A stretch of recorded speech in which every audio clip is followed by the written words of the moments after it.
24-ന് കേരളത്തിൽ നടക്കുന്ന PSC നടത്തുന്ന LP സ്കൂൾ അധ്യാപകർക്ക് വേണ്ടിയുള്ള പരീക്ഷയിൽ പങ്കെടുക്കുന്ന ഉദ്യോഗാർത്ഥികളെ മറ്റ് എന്നോടൊപ്പമുള്ള KSTA സംസ്ഥാന സെക്രട്ടറി ആയിട്ടുള്ള ബദറുന്നീസ ടീച്ചർ, KSTA മലപ്പുറം ജില്ലാ സെക്രട്ടറി ആയിട്ടുള്ള സഖാവ് RK ബിനു, പ്രിയപ്പെട്ടവരെ, കേരളത്തിലെ ഏറ്റവും വലിയ അധ്യാപക പ്രസ്ഥാനമാണ് KSTA. 1,00,000-ലധികം അംഗങ്ങൾ ഉള്ള ഈ സംഘടന അധ്യാപകരുടെ സേവന വേതന കാര്യങ്ങളോട് വേണ്ടി പോരാടുന്നതിനോടൊപ്പം നമ്മുടെ പൊതുവിദ്യാഭ്യാസ മേഖല സംരക്ഷിക്കുന്നതിനും അത് വിപുലപ്പെടുത്തുന്നതിനും വേണ്ടിയുള്ള പോരാട്ടങ്ങൾ ഏറെ ഏറ്റെടുത്തിട്ടുണ്ട്. അതിന്റെ ഭാഗമായി ഏറെ യാതനകളും വേദനകളും സഹിച്ച സംഘടനയാണ് KSTA. UDF കാലഘട്ടത്തിലൊക്കെ തന്നെ ഈ മേഖല തകർക്കാനുള്ള ശ്രമങ്ങൾ നടക്കുമ്പോൾ അതിനെതിരെ വീരോചിതമായ പോരാട്ടമാണ് അധ്യാപക പ്രസ്ഥാനമായ KSTA നടത്തിയിട്ടുള്ളത്. ഇപ്പോൾ അധികാരത്തിലിരിക്കുന്ന LDF ഗവൺമെന്റ് ഈ മേഖലയെ വലിയ രൂപത്തിൽ പിന്തുണക്കുന്നതാണ് നമുക്ക് കാണാൻ കഴിയുന്നത്. പൊതുവിദ്യാഭ്യാസ സംരക്ഷണ യജ്ഞത്തിലൂടെ സ്കൂളുകളെ മുഴുവൻ ഹൈടെക് ആക്കിയെന്ന് മാത്രമല്ല, സ്കൂളുകളുടെ ഭൗതിക സാഹചര്യങ്ങളും അക്കാദമിക നിലവാരവും അന്താരാഷ്ട്ര നിലവാരത്തിലേക്ക് എത്തിക്കാനും ഗവൺമെന്റിന് കഴിഞ്ഞിട്ടുണ്ട്. അതിന്റെ ഭാഗമായി കഴിഞ്ഞ 4 വർഷം കൊണ്ട് 5,06,000-ലധികം കുട്ടികൾ ഈ മേഖലയിൽ വർദ്ധിച്ചിട്ടുണ്ട്. ഇത് നാം കാണുമ്പോൾ അതിനു മുമ്പുള്ള UDF ഗവൺമെന്റിന്റെ കാലഘട്ടത്തിൽ 5 വർഷം കൊണ്ട് 5,88,000 കുട്ടികൾ കുറഞ്ഞു എന്നുള്ളത് കൂടെ താരതമ്യം ചെയ്തുകൊണ്ടായിരിക്കണം ഇതിനെ നാം പരിഗണിക്കേണ്ടത്. അതിന്റെ ഭാഗമായി നമ്മുടെ സ്കൂളുകൾ ധാരാളം തസ്തികകൾ സൃഷ്ടിക്കപ്പെട്ടിട്ടുണ്ട്. ആ തസ്തികകളിലേക്ക് വരാൻ പരീക്ഷ എഴുതുന്ന നിങ്ങളെ ആദ്യമായി ഞാൻ സ്വാഗതം ചെയ്യുകയാണ്. അതോടൊപ്പം നിങ്ങളെ ആ രംഗത്ത് ചെറിയ തരത്തിൽ സഹായിക്കാൻ ഒരു അധ്യാപക സംഘടന, ജ്യേഷ്ഠ സഹോദരന്മാർ എന്നുള്ള രൂപത്തിൽ ഞങ്ങൾക്ക് ബാധ്യതയുണ്ട് എന്നുള്ളത് കൊണ്ടാണ് ഇത്തരത്തിലുള്ള ക്ലാസുകൾ സംഘടിപ്പിച്ചിട്ടുള്ളത്. ഈ ക്ലാസുകൾ എടുക്കുന്നത് ഈ മേഖലയിൽ ഏറ്റവും അറിയപ്പെടുന്ന ആളുകളാണ്. ഓരോരുത്തരെയും ഞാൻ പ്രത്യേകം പറയുന്നില്ല, നിങ്ങൾക്ക് ക്ലാസ് എടുക്കുമ്പോൾ അവരെ പരിചയപ്പെടുത്തുന്നതായിരിക്കും. അവരുടെ ക്ലാസുകളും 21-ാം തീയതി നടത്തുന്ന മോഡൽ പരീക്ഷയിൽ നിങ്ങൾ ഉപയോഗപ്പെടുത്തണമെന്നും അതോടൊപ്പം പരീക്ഷ എഴുതുന്ന മറ്റാളുകൾക്കും ഈ സന്ദേശം എത്തിക്കണമെന്നും കൂടി അറിയിക്കാൻ ഈ അവസരം ഉപയോഗിക്കുക. KSTA സംസ്ഥാന കമ്മിറ്റിയുടെ ഫേസ്ബുക്ക് പേജായ അധ്യാപക ലോകത്തിലൂടെയാണ് ഈ ക്ലാസുകൾ നടക്കുന്നത്. ആ ഫേസ്ബുക്ക് പേജിൽ നിങ്ങൾക്ക് ഉപകാരപ്രദമായ കാര്യങ്ങൾ നിരന്തരം പോസ്റ്റ് ചെയ്യുന്ന ഒരു പേജാണത്. ആ പേജ് ലൈക്ക് ചെയ്യാൻ ഈ അവസരം ഉപയോഗിക്കണമെന്ന് മാത്രം പറഞ്ഞുകൊണ്ട് നിങ്ങൾക്ക് എല്ലാവർക്കും ഈ പരിപാടിയിലേക്ക് സ്വാഗതം പറഞ്ഞുകൊണ്ട് ഞാൻ അവസാനിപ്പിക്കുന്നു. അഭിവാദ്യം. സ്നേഹം നിറഞ്ഞ വിദ്യാർത്ഥിനികളെ, പുതിയ ഒരു പഠനത്തിലേക്ക് നമ്മൾ നീങ്ങുകയാണ്. ഈ ക്ലാസ്സുകൾ നമുക്ക് വേണ്ടി ഒരുക്കിയിട്ടുള്ളത് KSTA എന്നുള്ള വളരെ ക്രിയേറ്റീവായി ചിന്തിക്കുന്ന ഒരു അധ്യാപക സംഘടനയാണ്. എല്ലാ ആശംസകളും ഈ അധ്യാപക സംഘടനക്കും എഡ്യൂക്കേഷൻ ഡിപ്പാർട്ട്മെന്റിലേക്ക് കാത്തിരിക്കുന്ന നിങ്ങൾക്കും നൽകുന്നു. എല്ലാ ആശംസകളും. ഞാൻ സംസാരം വളരെ കുറക്കുകയാണ്. ഒരുപാട് കാര്യങ്ങൾ നമുക്ക് ഇന്ന് പറയാനുണ്ട്. 3 വിഷയങ്ങളാണ് നമ്മൾ പറയുന്നത്. സയൻസ് 4 വിഷയങ്ങൾ അതിൽ വരും.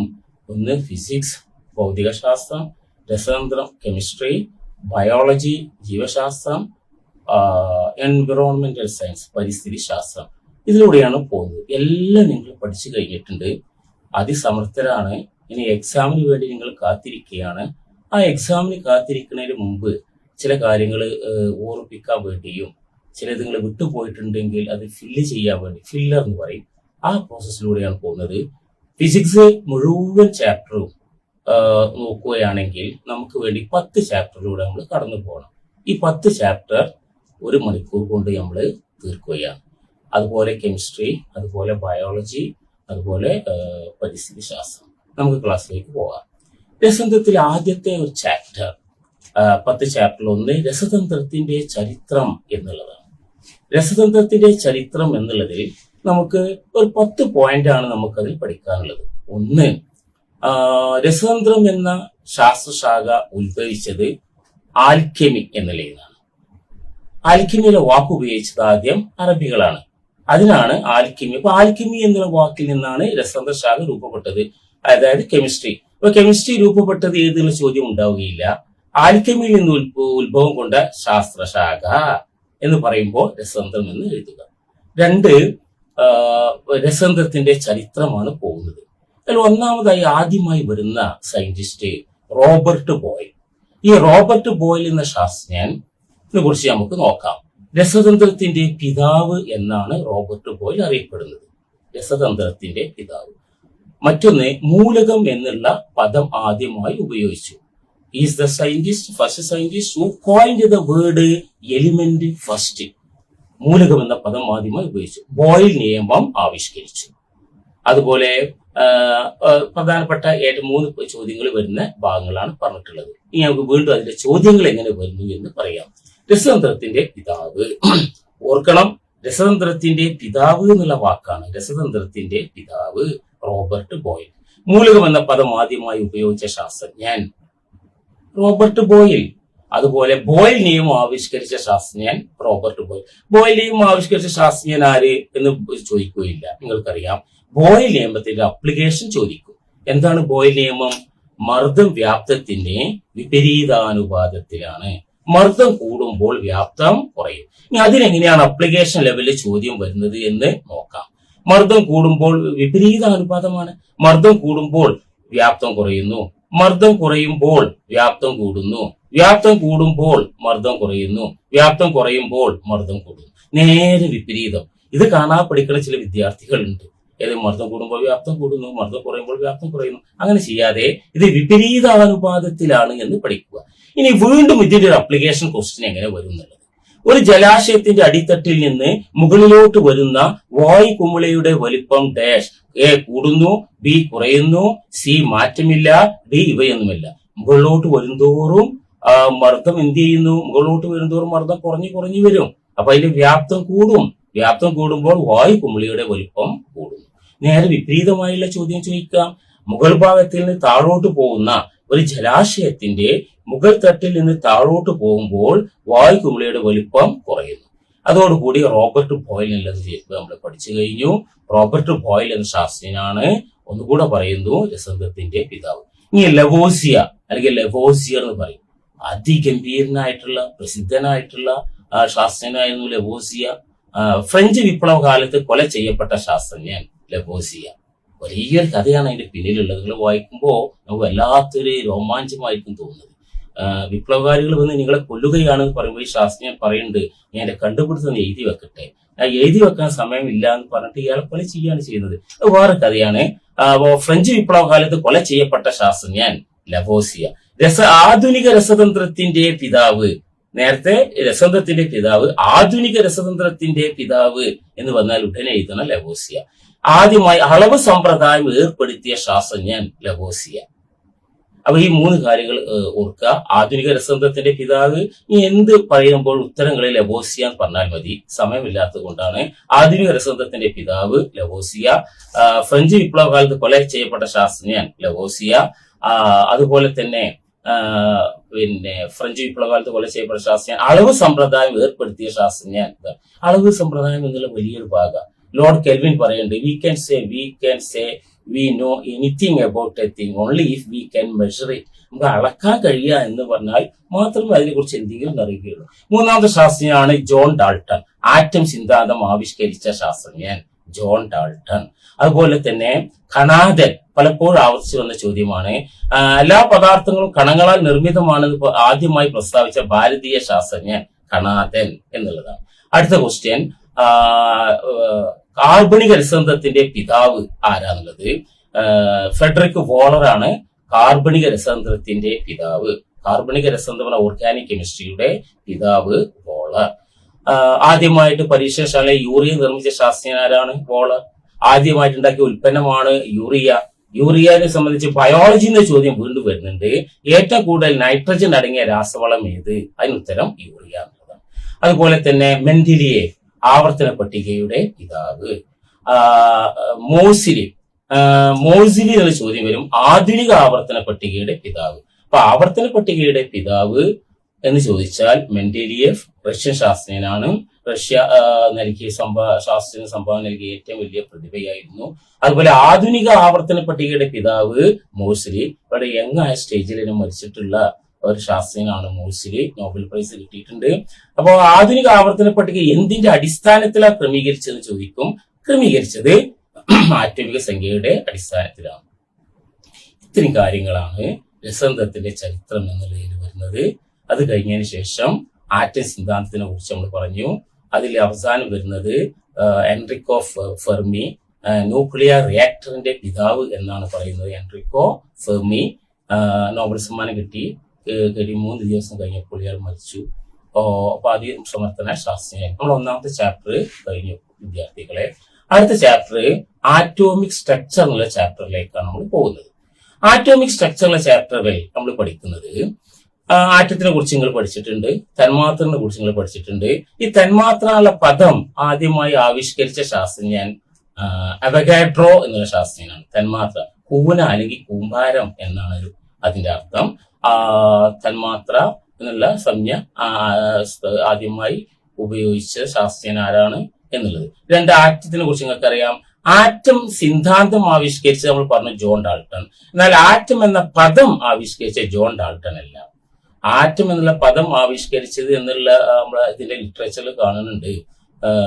ആറ്റം എന്നുള്ള പദം ആവിഷ്കരിച്ചത് പിന്നെ പല ആളുകളെ കുറിച്ച് പറയുന്നുണ്ട്. അതിൽ ചോദ്യത്തിൽ അധികം കണ്ടിട്ടുള്ളത് ആറ്റം സിദ്ധാന്തം ആവിഷ്കരിച്ച ശാസ്ത്രജ്ഞൻ ആരുള്ളതാണ്. അത് ജോൺ ഡാൾട്ടൺ ആണ് ആറ്റം സിദ്ധാന്തം ആവിഷ്കരിച്ചത്. മറ്റൊരു കാര്യം, ഇനി പ്രാഥമിക കണങ്ങൾ ഏത് എന്ന് ചോദിക്കും. പ്രാഥമിക കണങ്ങൾ ഇലക്ട്രോൺ, പ്രോട്ടോൺ, ന്യൂട്രോൺ. ഇതാണ് പ്രാഥമിക കണങ്ങൾ. ഈ പ്രാഥമിക കണങ്ങൾ എങ്ങനെയാണ് പരീക്ഷയ്ക്ക് ചോദ്യമായിട്ട് വന്നിട്ടുള്ളത് നമുക്ക് നോക്കാം. ഒന്ന്, ഇലക്ട്രോൺ, നെഗറ്റീവ് ചാർജ് വഹിക്കുന്ന കണം. ഇലക്ട്രോൺ ഈ പറയുന്നതെല്ലാം ഇലക്ട്രോണിന്റെ പരീക്ഷയ്ക്ക് വന്നിട്ടുള്ള ചോദ്യങ്ങളുടെ രൂപമാണ്. നെഗറ്റീവ് ചാർജ് വഹിക്കുന്ന കണം ഇലക്ട്രോൺ. പക്ഷെ എക്സാമിന് നെഗറ്റീവ് ചാർജ് ചിലപ്പോൾ വരണമെന്നില്ല. പരീക്ഷയ്ക്ക് ഇറ ചാർജ് വഹിക്കുന്ന കണം എന്ന് പറയും. നെഗറ്റീവ് ചാർജിന്റെ മലയാള വാക്കാണ്, മറക്കരുത്, ഇർണ ചാർജ്. ഇർണ ബാധ്യത എന്നൊക്കെ പേപ്പറിലൊക്കെ നമ്മൾ വായിച്ചിട്ടുണ്ട്. അപ്പൊ ഇർണ ചാർജ് വഹിക്കുന്ന കണം ഇലക്ട്രോൺ. ഇലക്ട്രോൺ കണ്ടെത്തിയ ശാസ്ത്രജ്ഞൻ ജെ തോംസൺ. അതുപോലെ ന്യൂക്ലിയസിന് പുറത്ത് കാണുന്ന കണം. ന്യൂക്ലിയസിന് പുറത്താണ് ഏതിന്റെ സ്ഥാനം? ഇലക്ട്രോൺ. ന്യൂക്ലിയസിന് പുറത്ത് കാണുന്ന കണം ഇലക്ട്രോൺ. ഇതാണ് 3 ചോദ്യം ഇലക്ട്രോൺ സംബന്ധിച്ച്. ഇനി പ്രോട്ടോൺ. പ്രോട്ടോൺ കണ്ടെത്തിയ ശാസ്ത്രജ്ഞൻ റൂദർഫോർഡ്. പ്രോട്ടോണിന്റെ ചാർജ് പോസിറ്റീവ് ചാർജ്. വളരെ സിമ്പിൾ ആണ്. Proton P, positive P. അപ്പൊ പ്രോട്ടോൺ കണ്ടെത്തിയ ശാസ്ത്രജ്ഞൻ റൂദർഫോർഡ് ആണ് കണ്ടെത്തിയത്. ചാർജ് എന്താണ്? പോസിറ്റീവ്. പക്ഷെ പോസിറ്റീവ് എന്നുള്ളതിന് പകരം മലയാളത്തിൽ ധനചാർജ് വഹിക്കുന്ന കണമെന്ന് പറയും. അപ്പൊ ധനചാർജ് വഹിക്കുന്ന കണം എന്ന് പറഞ്ഞാൽ പ്രോട്ടോൺ ആണ്. ഈ ന്യൂട്രോണെ സംബന്ധിച്ചാണ് ക്വസ്റ്റ്യൻ പേപ്പറിൽ ഏറ്റവും പ്രാവശ്യം ആവർത്തിച്ച് വരുന്നതായി കണ്ടത്. ചാർജ് ഇല്ലാത്ത കണം ന്യൂട്രോൺ. ചാർജ് ഇല്ലാത്ത കണം ന്യൂട്രോൺ. ന്യൂട്രോൺ കണ്ടെത്തിയ ശാസ്ത്രജ്ഞൻ ജെയിംസ് ചാഡ്വിക്. ഈ 2 ചോദ്യമാണ്. അപ്പൊ ചാർജ് ഇല്ലാത്ത കണം എന്നുള്ള പ്രത്യേകം ഓർക്കുക. അത് ന്യൂട്രൽ. കാർ ന്യൂട്രൽ എന്ന് പറഞ്ഞാൽ മൂവ് ചെയ്യോ? ഇല്ല, ന്യൂട്രൽ. അപ്പൊ ന്യൂട്രൽ ചാർജ് വഹിക്കുന്ന കണം, ചാർജ് ഇല്ലാത്ത കണം ന്യൂട്രോൺ. കണ്ടെത്തിയ ശാസ്ത്രജ്ഞൻ ജെയിംസ് ചാഡ്വിക് എന്നുള്ള ശാസ്ത്രജ്ഞനാണ്. ഇതിൽ കണ്ടിട്ടുള്ള ഒരു അപൂർവമായ ഒരു ചോദ്യം കണ്ടിട്ടുള്ളത് പിന്നെ ഇലക്ട്രോൺ സംബന്ധിച്ച് പോസിറ്റീവ് ചാർജ് വഹിക്കുന്ന ഇലക്ട്രോൺ നെഗറ്റീവ് അല്ലേ? എന്നാൽ ആന്റി പാർട്ടിക്കിൾ എന്ന് പറയും. നമ്മൾ വലിയ ക്ലാസ്സിൽ എത്തുമ്പോൾ പഠിക്കും. പോസിറ്റീവ് ചാർജ് വഹിക്കുന്ന ഇലക്ട്രോൺ പോസിട്രോൺ എന്നാണ്. അത് കുട്ടികൾക്ക് പേരിടുന്ന പോലെ പോസിറ്റീവ് എന്നുള്ളതും ഇലക്ട്രോൺ എന്നുള്ളതും കൂട്ടിച്ചേർത്ത് അങ്ങനെയാണ് പോസിട്രോൺ എന്നുള്ള വാക്കുണ്ടായത്. അങ്ങനെ പോസിറ്റീവ് ചാർജ് വഹിക്കുന്ന ഇലക്ട്രോൺ പോസിട്രോൺ. കണ്ടെത്തിയ ശാസ്ത്രജ്ഞൻ ആൻഡേഴ്സൺ. അത് നിങ്ങളോട് ചോദിക്കാൻ സാധ്യതയില്ല. MSc ഫിസിക്സിലാണ് ആദ്യമായിട്ട് ആന്റി പാർട്ടിക്കിൾ അനിഹിലേഷൻ ഒക്കെ വരുന്നത്. നിങ്ങൾ ബുദ്ധിയുടെ ആധിക്യം കാരണം ഞാൻ അറിയാതെ പറഞ്ഞു പോയതാണ്. അപ്പൊ അതാണ് ഈ കാണുന്നത്. ഈ ആറ്റോമിക നമ്പർ ഉണ്ട്, മാസ് നമ്പർ. മറ്റൊരു കോൺസെപ്റ്റ്. ആറ്റോമിക നമ്പർ എന്ന് പറഞ്ഞാൽ DNA എന്നൊക്കെ പറയുന്നത് പോലെ ഒരു മൂലകത്തിന്റെ എല്ലാം നിർണ്ണയിക്കുന്ന ഘടകമാണ് ആറ്റോമിക് നമ്പർ. ഈ ആറ്റോമിക് നമ്പർ എന്നതിന് ചോദ്യം ആറ്റോമിക് നമ്പർ ഡാഷിന്റെ എണ്ണമാണ്. A electron, B proton, C neutron. അപ്പൊ അതിൽ പ്രോട്ടോൺ എന്ന് എഴുതണം. പ്രോട്ടോണിന്റെ എണ്ണമാണ് ആറ്റോമിക് നമ്പർ. മറക്കരുത്. 2, ആരാണ് ഈ സംജ്ഞ കണ്ടെത്തിയത്, ആദ്യമായിട്ട് ഉപയോഗിച്ചത്, coined the term atomic number? Periodic table കണ്ടെത്തിയിട്ടുള്ള മോഴ്സിലി എന്ന ശാസ്ത്രജ്ഞനാണ്. അപ്പൊ ആറ്റോമിക് നമ്പർ ആവിഷ്കരിച്ചത് മോഴ്സിലി. ഒരു മൂലകത്തിന്റെ രാസഗുണം നിർണ്ണയിക്കുന്ന പ്രധാന ഘടകമാണ് ആറ്റോമിക് നമ്പർ. ആറ്റോമിക് നമ്പർ എന്ന് പറഞ്ഞാൽ പ്രോട്ടോണുകളുടെ എണ്ണമാണ്. ഇനി മറ്റൊരു ചെറിയൊരു കാര്യം പറയാനുള്ളത്, ആറ്റോമിക നമ്പർ സമം പ്രോട്ടോണുകളുടെ എണ്ണം സമം ആറ്റോമിക് നമ്പർ സമം പ്രോട്ടോണുകളുടെ എണ്ണം സമം ഇലക്ട്രോണുകളുടെ എണ്ണം. ഇനി ചോദിക്കും, ഇലക്ട്രോണിന്റെ എണ്ണം 16, എന്നാൽ എത്ര പ്രോട്ടോൺ ഉണ്ട്? 16. അതിൽ ന്യൂട്രോണിന്റെ എണ്ണം വ്യത്യാസമായിരിക്കും. ഇതാണ് ആറ്റോമിക് നമ്പർ. മാസ് നമ്പർ എന്ന് പറഞ്ഞാൽ പ്രോട്ടോണിന്റെയും ന്യൂട്രോണിന്റെയും എണ്ണം. പ്രോട്ടോണിന്റെയും ന്യൂട്രോണിന്റെയും എണ്ണത്തിനെ ഡാഷ് എന്ന് പറയുന്നു. ആറ്റോമിക് നമ്പർ, മാസ് നമ്പർ, എയും ബിയും ഇവയൊന്നുമല്ല എന്ന് പറഞ്ഞാൽ മാസ് നമ്പർ എന്ന് പറയുമ്പോൾ അത് പ്രോട്ടോണിന്റെയും ന്യൂട്രോണിന്റെയും എണ്ണമാണ്. ഇനി ആ മാസ് നമ്പറിൽ നിന്ന് ആറ്റോമിക് നമ്പർ കുറച്ചാൽ ഡാഷിന്റെ എണ്ണം കിട്ടും, ന്യൂട്രോണിന്റെ എണ്ണം കിട്ടും. നമുക്ക് പ്രതീക്ഷിക്കാവുന്ന ചോദ്യമാണ്. മാസ് നമ്പർ 30, ആറ്റോമിക് നമ്പർ 15, എന്നാൽ ന്യൂട്രോണുകളുടെ എണ്ണം എത്ര? 30 - 15. ഈ മാസ് നമ്പർ ആറ്റോമിക് നമ്പർ 15, ചോദ്യം ഇലക്ട്രോണിന്റെ എണ്ണം 15, പ്രോട്ടോണിന്റെ എണ്ണം 15, ന്യൂട്രോണിന്റെ എണ്ണോ 30 - 15, mass number minus atomic number, ന്യൂട്രോണുകളുടെ എണ്ണം. ഇലക്ട്രോൺ സഞ്ചരിക്കുന്ന പാതയെ പറയുന്ന പേരാണ് ഓർബിറ്റ്. നമ്മൾ മനുഷ്യൻ സഞ്ചരിക്കുന്ന പാതയെ റോഡ് എന്ന് പറയുന്നത് പോലെ ഇലക്ട്രോൺ സഞ്ചരിക്കുന്ന പാതയാണ് ഓർബിറ്റ്. ആ ഓർബിറ്റിൽ ആദ്യത്തെ ഓർബിറ്റ് KLMN. അത് ഇലക്ട്രോണിന്റെ എണ്ണം കാണാനുള്ള ഫോർമുലയാണ് 2n². ഇതെല്ലാം നിങ്ങൾ പഠിച്ചിരിക്കും. ഇതിന് വരുന്ന ചോദ്യം നോക്കാം. ഒന്ന്, ന്യൂക്ലിയസിന് പുറത്ത് കാണുന്ന കണം ഇലക്ട്രോൺ. അതുപോലെ തന്നെ സബ്ഷെൽ എന്ന് പറയും. Subshell SPDEF. ഈ എസ് സബ്ഷെല്ലിൽ ഇലക്ട്രോണിന്റെ എണ്ണം 2, പിയിലുള്ളത് 6 ആണ്. P subshell 6, PX PY PZ P എന്ന് പറയും. അതുപോലെ തന്നെ ഡി സബ്ഷെല്ല് 10 ഇലക്ട്രോണ ഉൾക്കൊള്ളുക. 5 ഓർബിറ്റിലാണ് അത് ഉള്ളത്. അതുപോലെ എഫിൽ ഉള്ളത് 14. അപ്പൊ പരമാവധി എസ് സബ്ഷെല്ലിലുള്ളത് 2, അതുപോലെ പി സബ്ഷെല്ലിലുള്ള പരമാവധി 6, അതുപോലെ ഡി സബ്ഷെല്ലിലുള്ള പരമാവധി ഇലക്ട്രോണിന്റെ എണ്ണം 10, അതുപോലെ എഫ് സബ്ഷെല്ലിലെ പരമാവധി ഇലക്ട്രോണിന്റെ എണ്ണം 14. ഇതാണ് അതിലെ ചോദ്യം. മറ്റൊരു ചോദ്യം ഓർബിറ്റൽ എന്ന് പറയും. ഓർബിറ്റൽ വലിയ +2 ക്ലാസ്സുകളിലെ പുസ്തകങ്ങളൊക്കെയാണ് തുടങ്ങുന്നത്. ഓർബിറ്റൽ എന്ന് പറഞ്ഞാൽ ഇലക്ട്രോൺ കാണാൻ സാധ്യതയുള്ള മേഖല എന്നുള്ളതാണ്. ഓർബിറ്റ് എന്ന് പറഞ്ഞാൽ ഇലക്ട്രോൺ സഞ്ചരിക്കുന്ന പാതയെ പറയുന്ന പേരാണ് ഓർബിറ്റ്. ഒരു കുട്ടിയെ ഏറ്റവും കൂടുതൽ കാണാൻ സാധ്യത എവിടെ? വിദ്യാലയങ്ങളിൽ. അപ്പൊ കുട്ടിയുടെ ഓർബിറ്റിൽ എവിടെ? വിദ്യാലയം. അത് ഒരു എക്സാമ്പിൾ പറഞ്ഞതാണ്, അല്ലാതെ അതിന്റെ ഡെഫിനിഷൻ കുട്ടിയെ കാണുന്ന വിദ്യാലയം ഓർബിറ്റൽ എന്ന് പറയാൻ പാടില്ല. അപ്പൊ ഇലക്ട്രോണുകളെ കാണാൻ സാധ്യതയുള്ള മേഖലയാണ് ഓർബിറ്റൽ. ഇനി അതിന് സ്ഥിരമായി ചോദിക്കുന്ന ചോദ്യമുണ്ട്, ഒരു ഓർബിറ്റലിൽ ഉൾക്കൊള്ളാവുന്ന പരമാവധി ഇലക്ട്രോണുകളുടെ എണ്ണം. ഒരു ഓർബിറ്റലിൽ ഉൾക്കൊള്ളാവുന്ന പരമാവധി ഇലക്ട്രോണിന്റെ എണ്ണം 2. നമുക്ക് ഓരോ കയ്യിൽ ഓരോ മാങ്ങ പിടിക്കുന്നു എന്ന് ഓർത്ത് കഴിഞ്ഞാൽ അറിയാൻ പറ്റും ഒരു ഓർബിറ്റലിൽ ഉൾക്കൊള്ളാവുന്ന പരമാവധി ഇലക്ട്രോണിന്റെ എണ്ണം എത്ര. ഇനി നമുക്ക് പറയാനുള്ള ഒരു area isotope, isobar, isotone, isomer, അതുപോലെ തന്നെ അലോട്രോപ്പ്. ഈ കാര്യങ്ങളാണ് പറയാനുള്ളത്. ഇതിനൊരു ചോദ്യം നിർബന്ധം. അപ്പൊ ഐസോട്ടോപ്പ് എന്ന് പറഞ്ഞാൽ എന്ത്? ഐസോട്ടോപ്പ് എന്ന് പറഞ്ഞാൽ ആറ്റോമിക സംഖ്യ തുല്യം, മാസ് നമ്പർ വ്യത്യാസം. ഇതിനാണ് നമ്മൾ ഐസോട്ടോപ്പ് എന്ന് പറയുന്നത്. ആറ്റോമിക സംഖ്യ തുല്യം, മാസ് നമ്പർ വ്യത്യാസം. ഹൈഡ്രജന്റെ ഐസോട്ടോപ്പുകൾ ഏതൊക്കെയെന്ന് ചോദിക്കും. 1 പ്രോട്ടിയം, 2 ഡ്യൂട്ടീരിയം, 3 ട്രിഷിയം. ഇതാണ് 3 ഐസോട്ടോപ്പ്. ഇനി അതിന് വീണ്ടും ചോദിക്കും, ഏറ്റവും സുലഭമായി കാണുന്ന ഹൈഡ്രജൻ ഐസോട്ടോപ്പ് അത് പ്രോട്ടിയാണ്. അതേപോലെ ഹെവി വാട്ടർ അടങ്ങിയിട്ടുള്ളത് എന്ത്? ഘനജലം. ഹാർഡ് വാട്ടർ അല്ല, സോഫ്റ്റ് ഹെവി വാട്ടർ. ഘനജലത്തിൽ അടങ്ങിയിട്ടുള്ളത് D2O എന്നാണ് ഘനജലത്തിനെ പറയുന്നത്, ഡ്യൂട്ടീരിയം. ന്യൂക്ലിയർ റിയാക്ടർ ഉപയോഗിക്കുന്നതാണ് ഡ്യൂട്ടീരിയം. അപ്പോൾ ഘനജലം എവിടെ ഉപയോഗിക്കുന്നു? Nuclear reactor. ഈ ട്രിഷിയം, ഹൈഡ്രജന്റെ റേഡിയോ ആക്റ്റീവ് ഐസോട്ടോപ്പ് എന്ന് പറഞ്ഞ ഒന്നാണ് ട്രിഷിയം. അങ്ങനെ തന്നെ ചോദിക്കും, ഹൈഡ്രജന്റെ റേഡിയോ ആക്റ്റീവ് ഐസോട്ടോപ്പ് ഏത്? ട്രിഷിയം. നമ്മൾ ഐസോട്ടോപ്പ് പഠിച്ചു കഴിഞ്ഞു. ഇനി ഐസോബാർ. ഐസോബാർ നേരെ വിപരീതം, അതായത് മാസ് നമ്പർ തുല്യം, ആറ്റോമിക് നമ്പർ വ്യത്യാസം. ഇതിനാണ് നമ്മൾ എന്ത് പറയുക? ഐസോബാർ. പിന്നെ ആവർത്തിച്ച് വന്നിട്ടുള്ള ചോദ്യമാണ് ഐസോട്ടോൺ എന്ന് പറയും. ഐസോ എന്ന് പറഞ്ഞ വാക്കിന്റെ അർത്ഥം സെയിം എന്നാണ്. അപ്പൊ ഐസോട്ടോൺ എന്ന് പറഞ്ഞാല് സെയിം നമ്പർ ഓഫ് ന്യൂട്രോൺസ്. ന്യൂട്രോണുകളുടെ എണ്ണം തുല്യമാണ് എങ്കിൽ അവയെ എന്ത് പറയുന്നു? ഐസോട്ടോൺ. അതിൽ മറിച്ച് ചോദിക്കും ഐസോട്ടോണുകൾ ഡാഷ് കണങ്ങളുടെ എണ്ണം തുല്യമാണ്. അപ്പൊ ന്യൂട്രോണിന്റെ എണ്ണം തുല്യമാണ്. അപ്പൊ ഐസോട്ടോപ്പായി, ഐസോബാറായി, ഐസോട്ടോണായി, അതുപോലെ ഐസോമർ പിന്നെ ഘടനയിൽ സാമ്യമുള്ള ഇതിനാണ് ഐസോമർ. അത് ചോദിച്ചതായിട്ട് അധികം കാണുന്നില്ല. ഐസോമർ, ഗ്ലൂക്കോസ്, ഫ്രക്ടോസ് എന്നൊക്കെ നമുക്ക് ഐസോമർ ആയിട്ടുള്ള സംഭവങ്ങളായിട്ട് പറയാൻ പറ്റും. മറ്റൊന്നുള്ളത് അതിൽ ഇമ്പോർട്ടൻ്റ് അലോട്രോപ്പ്. അലോട്രോപ്പ് എന്ന് പറഞ്ഞാൽ ഒരു മൂലകത്തിന് വ്യത്യസ്ത രൂപങ്ങൾ. ഉദാഹരണമായിട്ട് ഒരു ചോദ്യം, അലോട്രോപ്പ് അല്ലെങ്കിൽ രൂപാന്തരം സ്വഭാവം കാണിക്കുന്നത് ഏത്? ഒന്ന് ഓക്സിജൻ കാണിക്കുന്നുണ്ട്, അതുപോലെ സൾഫർ കാണിക്കുന്നുണ്ട്, അതുപോലെ കാർബൺ കാണിക്കുന്നുണ്ട്, അതുപോലെ ഫോസ്ഫറസ് കാണിക്കുന്നുണ്ട്. അപ്പൊ അതിൽ ചോദ്യം രൂപാന്തര സ്വഭാവം കാണിക്കാത്തത് ഏത് എന്നായിരിക്കും. രൂപാന്തര സ്വഭാവം കാണുമ്പോഴേക്ക് തന്നെ ഉടനെ ചാടി കയറി എഴുതണ്ട. അവ കാണിക്കാത്തത് ഏത്? ഒന്ന് ഓസോൺ. ഓസോണിന്റെ അപരൂപമാണ്, ഓക്സിജന്റെ അപരൂപമാണ് ഓസോൺ. ഓക്സിജൻ O2, ഓസോൺ എന്താണ് O3, അതിന്റെ അപരൂപമാണ്. അതുപോലെ തന്നെ സൾഫറിന് പല അപരൂപങ്ങളുണ്ട്. ചോദ്യങ്ങൾ പ്രിസ്മാറ്റിക്, റോംബിക്, പ്ലാസ്റ്റിക് സൾഫർ എന്നൊക്കെ വന്നിട്ടുണ്ട്. അപ്പൊ അത് പിന്നെ അത്ര ഡീറ്റെയിൽ ആയിട്ട് നമ്മൾ പഠിക്കുന്നില്ല. ചോദ്യങ്ങൾ അതിനേക്കാൾ അത് വന്നത് വളരെ അപൂർവമായിട്ടാണ്. പിന്നുള്ളത് ഫോസ്ഫറസിന് രണ്ട് ഐസോട്ടോപ്പ്, അലോട്രോപ്പ് ആണല്ലോ, ഐസോട്ടോപ്പ് അല്ല അലോട്രോപ്പ്. ഒന്ന് ചുവന്ന ഫോസ്ഫറസ് എന്നുള്ളതാണ് ഒരു ഫോസ്ഫറസ്, രണ്ട് വെള്ള ഫോസ്ഫറസ്. ഈ ഫോസ്ഫറസിനെ സംബന്ധിച്ച ചോദ്യം വീണ്ടും ചോദിക്കും, ജലത്തിൽ സൂക്ഷിക്കുന്ന മൂലകം ഏത്? അത് ഫോസ്ഫറസാണ്.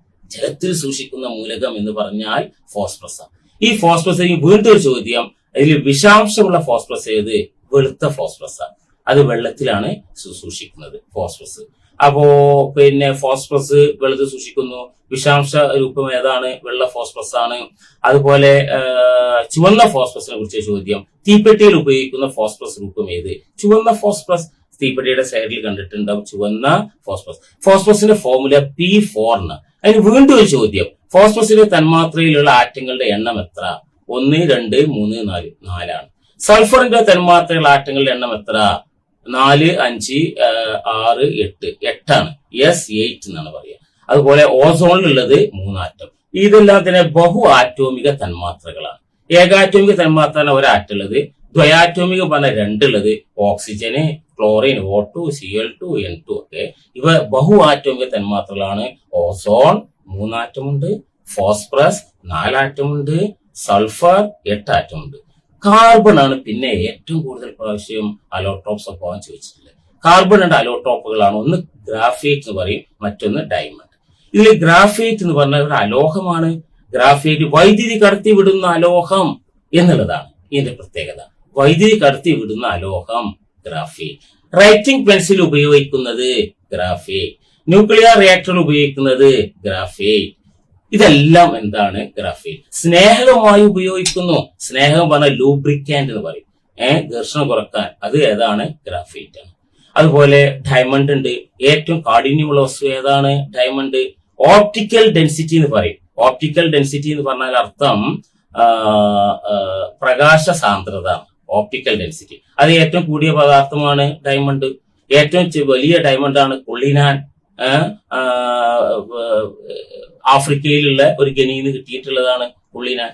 അതുപോലെ തന്നെ വജ്രത്തിളക്കത്തിന് കാരണമായ പ്രതിഭാസം അതാണ് ടോട്ടൽ ഇന്റേണൽ റിഫ്ലക്ഷൻ, അല്ലെങ്കിൽ പറയും പൂർണ്ണ ആന്തരിക പ്രതിഫലനം. അപ്പൊ ഡയമണ്ടിന് ചോദിച്ച ചോദ്യം, ഏറ്റവും കാഠിന്യമുള്ള വസ്തു ഏതാണ്? ഡയമണ്ട് ആണ്. ഓപ്റ്റിക്കൽ ഡെൻസിറ്റി ഏറ്റവും കൂടിയത് ഏതാ? ഡയമണ്ട് ആണ്. ഏറ്റവും വലിയ വജ്രം ഏതാണ്? കുള്ളിനാൻ. ഒരു ആഫ്രിക്കയിലുള്ള ഒരു പിന്നെ ക്രിക്കറ്റ് പ്ലെയർ പേരാണ് കുള്ളിനാൻ. അയാൾ ജനിച്ച സമയത്തായിരിക്കണം ഈ പിതാവ് ഈ രത്നത്തിന്റെ പേരിട്ടതായിരിക്കും. കുട്ടികൾക്കറിയാം, LP സ്കൂൾ കുട്ടികൾക്കറിയാം കുള്ളിനാനുള്ള ആളെ സ്കോർ എത്രയാണ്. കാരണം അത്ര അതിൽ എൻഗേജ്ഡ് ആയതുകൊണ്ട് അത് പരീക്ഷയ്ക്ക് ചോദിക്കൂല ആവറേജ് സ്കോർ എത്രയാന്നുള്ളത്. അപ്പൊ വജ്രത്തിനെ കുറിച്ച് നമ്മൾ കാര്യങ്ങൾ പറഞ്ഞു കഴിഞ്ഞു. ഗ്ലാസ് മുറിക്കാൻ ഉപയോഗിക്കുന്നത് ഏതാ? വജ്രം. എന്നാൽ വജ്രം മുറിക്കാനോ ഗ്ലാസ് എന്ന് പറയരുത്. ഗ്ലാസ് മുറിക്കാൻ ഉപയോഗിക്കുന്ന വജ്രം, വജ്രം മുറിക്കാൻ ഉപയോഗിക്കുന്നത് വജ്രം. ഡയമണ്ട് കട്ട്സ് ഡയമണ്ട് ഒരു ചോദ്യമാണ്. ഡയമണ്ട് കട്ട്സ് ഡയമണ്ട് എന്റെ പാസീവ് വോയിസ് ആണ്. Diamond is cut by diamond. അപ്പൊ ഡയമണ്ട് മുറിക്കാൻ ഡയമണ്ട് ഉപയോഗിക്കുന്നു. കാലിൽ സൂചി ഒരു മുള്ളു തറച്ചാൽ എന്താ ചെയ്യുക? അത് എടുക്കാൻ വേണ്ടി സൂചി ഉപയോഗിക്കുന്നു. അത് നല്ല ഉറപ്പുള്ളൊരു മുള്ളാണ് സൂചി. അതേപോലെ ഡയമണ്ട് മുറിക്കാൻ ഉപയോഗിക്കുന്നു. വീണ്ടും ഞാൻ പെട്ടെന്ന് പറയാം. വൈദ്യുതി കടത്തിവിടുന്ന ലോഹം ഗ്രാഫൈൻ, റൈറ്റിംഗ് പെൻസിൽ ഉപയോഗിക്കുന്നത് ഗ്രാഫൈൻ, സ്നേഹകമായി ഉപയോഗിക്കുന്നത് ഗ്രാഫൈൻ, ന്യൂക്ലിയർ റിയാക്ടറിൽ ഉപയോഗിക്കുന്നത് ഗ്രാഫൈൻ. ഏറ്റവും കാഠിന്യമുള്ള വസ്തു ഡയമണ്ട്. ഗ്ലാസ് മുറിക്കാൻ ഉപയോഗിക്കുന്നത് ഡയമണ്ട്, ഡയമണ്ട് മുറിക്കാൻ ഉപയോഗിക്കുന്നത് ഡയമണ്ട്. ഡയമണ്ടിന്റെ തിളക്കത്തിന് കാരണമായ പ്രതിഭാസം ടോട്ടൽ ഇന്റേണൽ റിഫ്ലക്ഷൻ, പൂർണ്ണ ആന്തരിക പ്രതിഫലനം. ഏറ്റവും വലിയ ഡയമണ്ട് പുള്ളിനാണ്.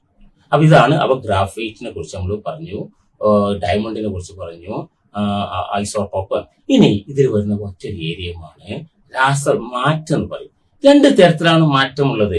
ഒന്ന് ഭൗതിക മാറ്റം, മറ്റൊന്ന് രാസമാറ്റം. ഭൗതിക മാറ്റം എന്ന് പറഞ്ഞാൽ താൽക്കാലിക മാറ്റം, ഘടനാപരമായ മാറ്റം അല്ല, ഭൗതികാവസ്ഥയിലുള്ള മാറ്റം.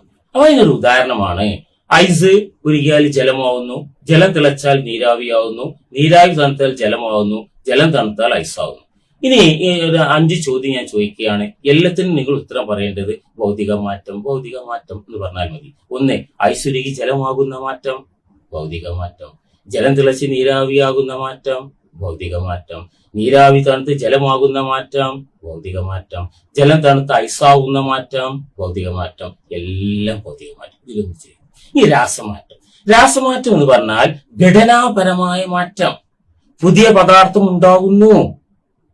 ഘടനാപരമായ മാറ്റം ഒന്ന്. 2, പുതിയ പദാർത്ഥം ഉണ്ടാകുന്നു, മാറ്റം സ്ഥിരമാണ്. ഇതാ ഉദാഹരണം, ഒരു ഭക്ഷണത്തിന്റെ ദഹനം. ഭക്ഷണം കഴിക്കുമ്പോൾ ഒരു വസ്തുവാണ്, പിന്നെ മറ്റെന്തോ ഒന്നായി മാറുന്നു, അവിടെ രാസമാറ്റം. പാല് തൈരായി മാറുന്നു, രാസമാറ്റം. തൈരിനെ വീണ്ടും പാലാക്കാൻ നമുക്ക് സാധ്യമല്ല.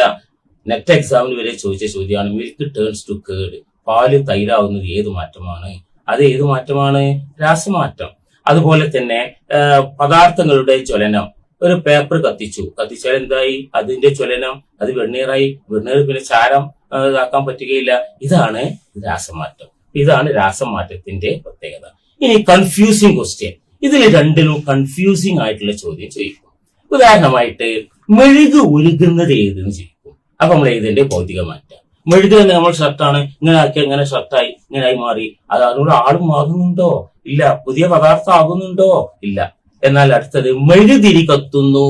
മെഴുകുതിരി കത്തുമ്പോൾ അതിൽ കാർബണും ഹൈഡ്രജനാണുള്ളത്. കാർബൺ ഡൈ ഓക്സൈഡ് ആവും, ഹൈഡ്രജൻ ആയിട്ട് മാറും. അപ്പൊ മെഴുകുതിരി കത്തുന്നത് എന്ന് പറഞ്ഞാൽ അത് രാസമാറ്റം. അപ്പൊ മെഴുക് ഉരുകുന്നത് ഭൗതിക മാറ്റം, മെഴുകുതിരി കത്തുന്നത് രാസമാറ്റം. ഇതിന്റെ ഒരു അപ്ലിക്കേഷൻ ലെവലിലെ ക്വസ്റ്റ്യൻ വരുന്നത് തുരുമ്പ് എന്ന് പറഞ്ഞാൽ എന്ത്? തുരുമ്പ് എന്ന് പറഞ്ഞാൽ ഹൈഡ്രേറ്റഡ് ഓക്സൈഡ് ആണ്. ഈ ഒരു ചോദ്യം, ഇരുമ്പ് തുരുമ്പ് ആവുമ്പോൾ അതിന്റെ ഭാരം ഡാഷ്. എ കൂടുന്നു, ബി കുറയുന്നു, സി മാറ്റമില്ല. പെട്ടെന്ന് നമ്മൾ മനസ്സിലേക്ക് വരുന്ന വീടിന്റെ പിന്നിലുള്ള തുരുമ്പ് പാത്രം അതല്ല ഇവിടെ ഉദ്ദേശിക്കുന്നത്. പരീക്ഷണശാലയിൽ ഒരു ടെസ്റ്റ് ട്യൂബിൽ ഒരു ഇരുമ്പാണി വെച്ച് കഴിഞ്ഞാൽ അതിന്റെ ഭാരം എന്ത് സംഭവിക്കും എന്നുള്ളതാണ് അർത്ഥമാക്കുന്നത്. അപ്പൊ ഇരുമ്പ് തുരുമ്പാവുമ്പോൾ അതിന്റെ ഭാരം കൂടുന്നു. കാരണം ഇരുമ്പ് എന്ന് പറയുമ്പോൾ ഇരുമ്പുണ്ട്, Fe.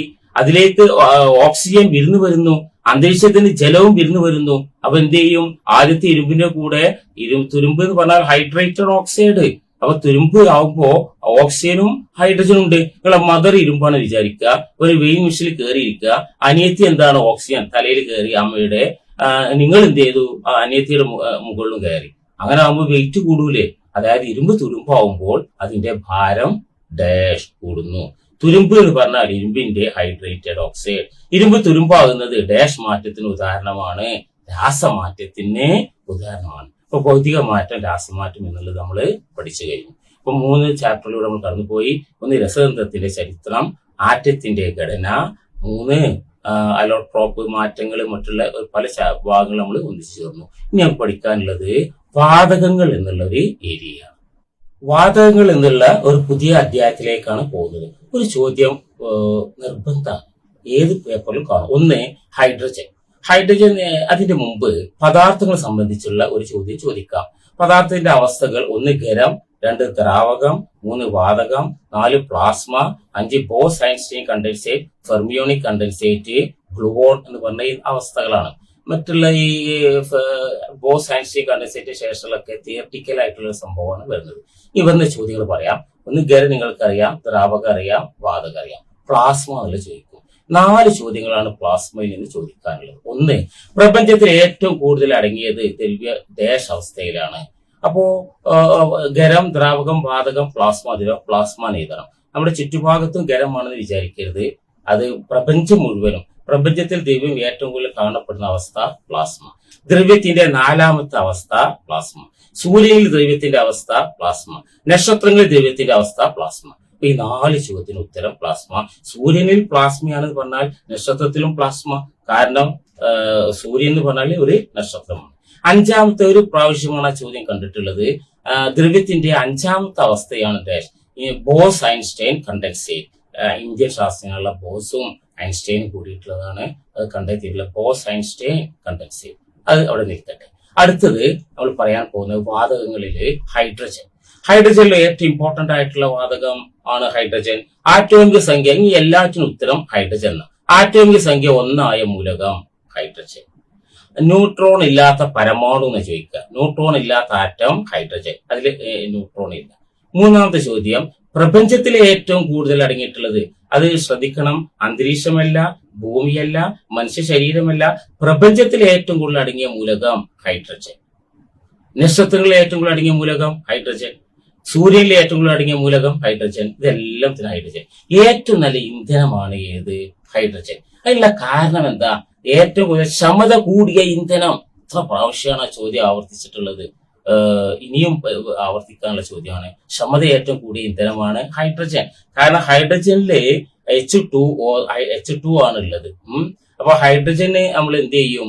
അതിലൊരിക്കലും കാർബൺ ഡയോക്സൈഡ് അതിൽ നിന്ന് നമുക്ക് വരുന്നില്ല. അപ്പൊ ഏറ്റവും നല്ല ഇന്ധനം, ക്ഷമത കൂടിയ ഇന്ധനം എന്ന ചോദ്യം. അപ്പൊ ആറ്റോമിക സംഖ്യ 1 മൂലകം, അതുപോലെ പ്രപഞ്ചത്തിലെ ഏറ്റവും കൂടുതലുള്ളത്, നക്ഷത്രങ്ങളിലെ ഏറ്റവും കൂടുതലുള്ളത്, അതുപോലെ തന്നെ സൂര്യനിൽ ഏറ്റവും കൂടുതൽ അടങ്ങിയിട്ടുള്ള വാതകം, ഏറ്റവും ക്ഷമത കൂടിയ ഇന്ധനം, ആറ്റോമിക സംഖ്യ 1 മൂലകം, അതുപോലെ ന്യൂട്രോൺ ഇല്ലാത്ത പരമാണു ഏതാണ്? ഹൈഡ്രജൻ. ഇനി അടുത്തത് ഓക്സിജൻ.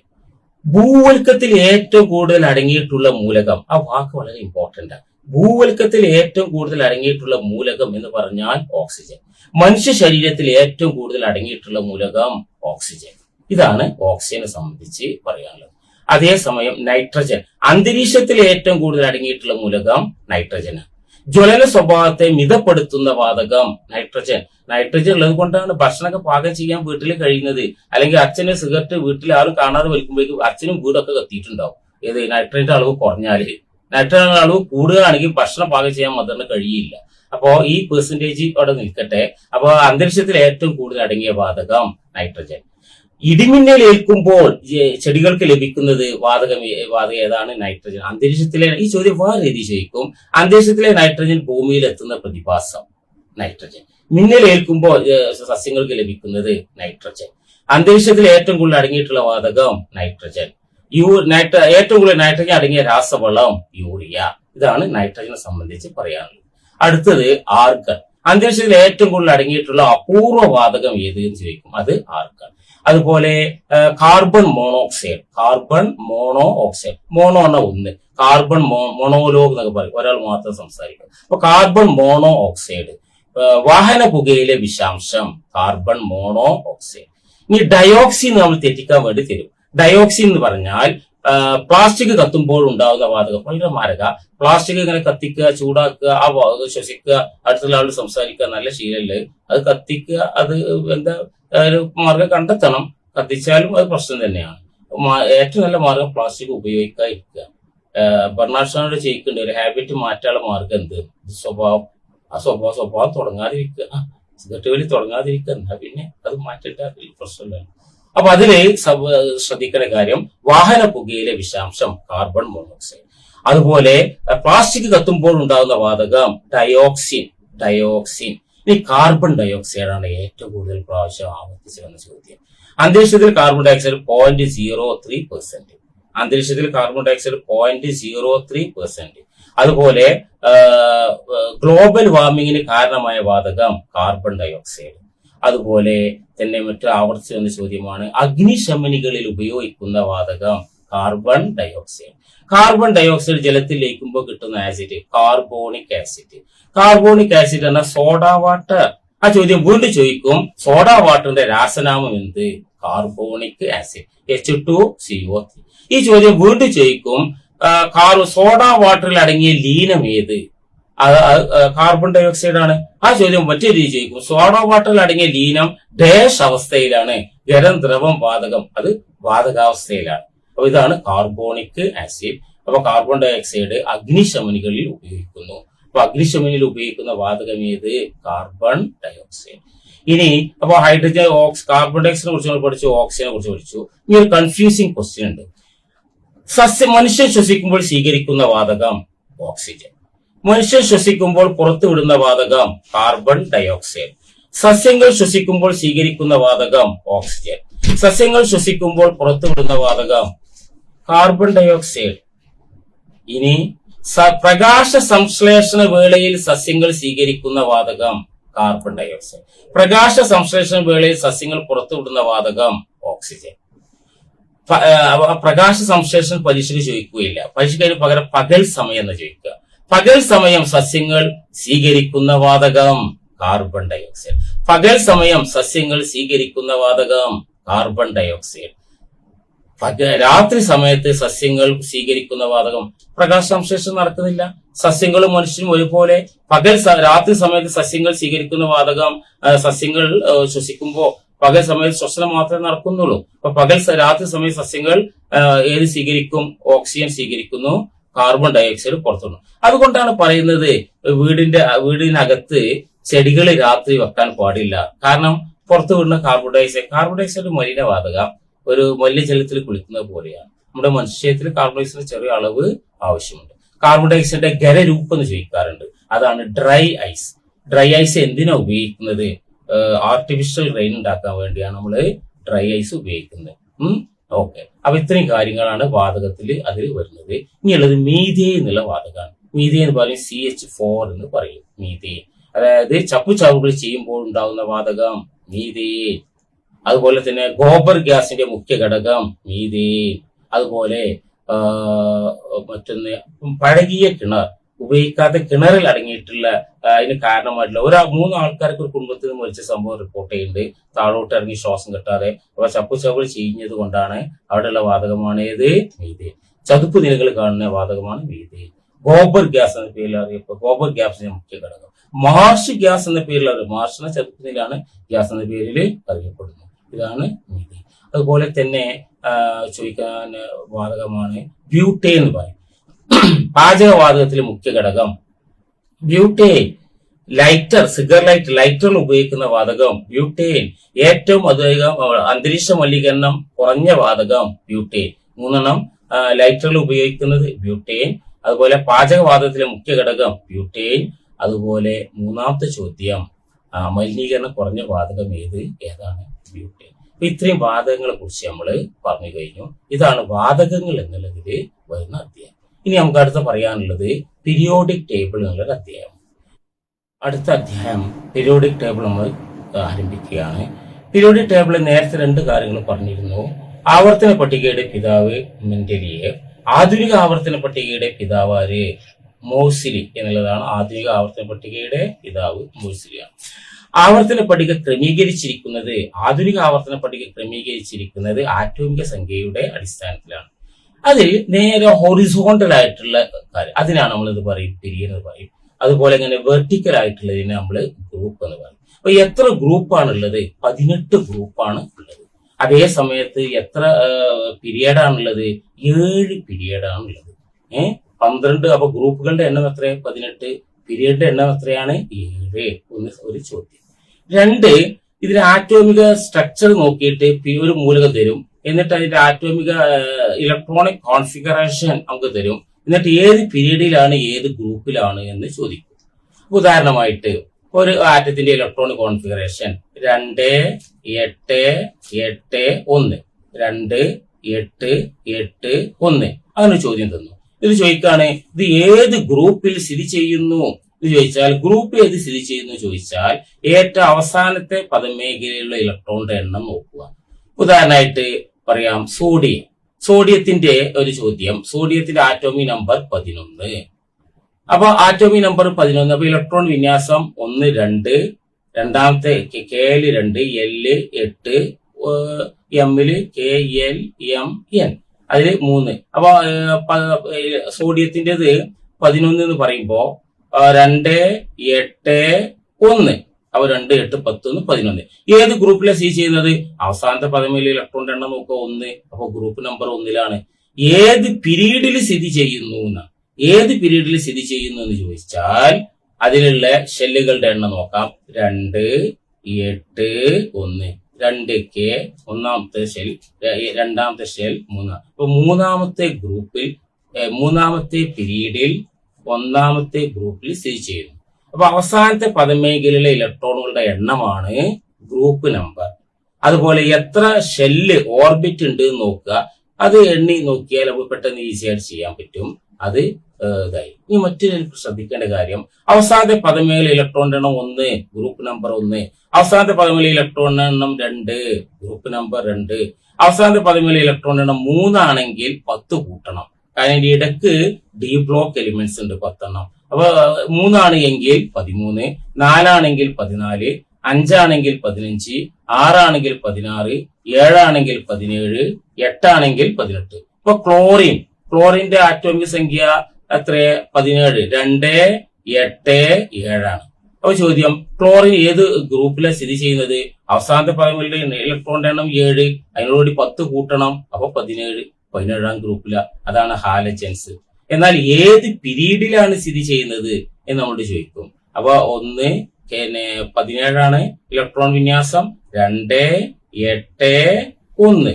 2, 8, 17, 2, 8, 7. 1, 2, Kല് 2, Lല് 8, Mല് 7. അതാണ് വരുന്നത്. അപ്പൊ 17 മൂന്നാമത്തെ പീരീഡില്.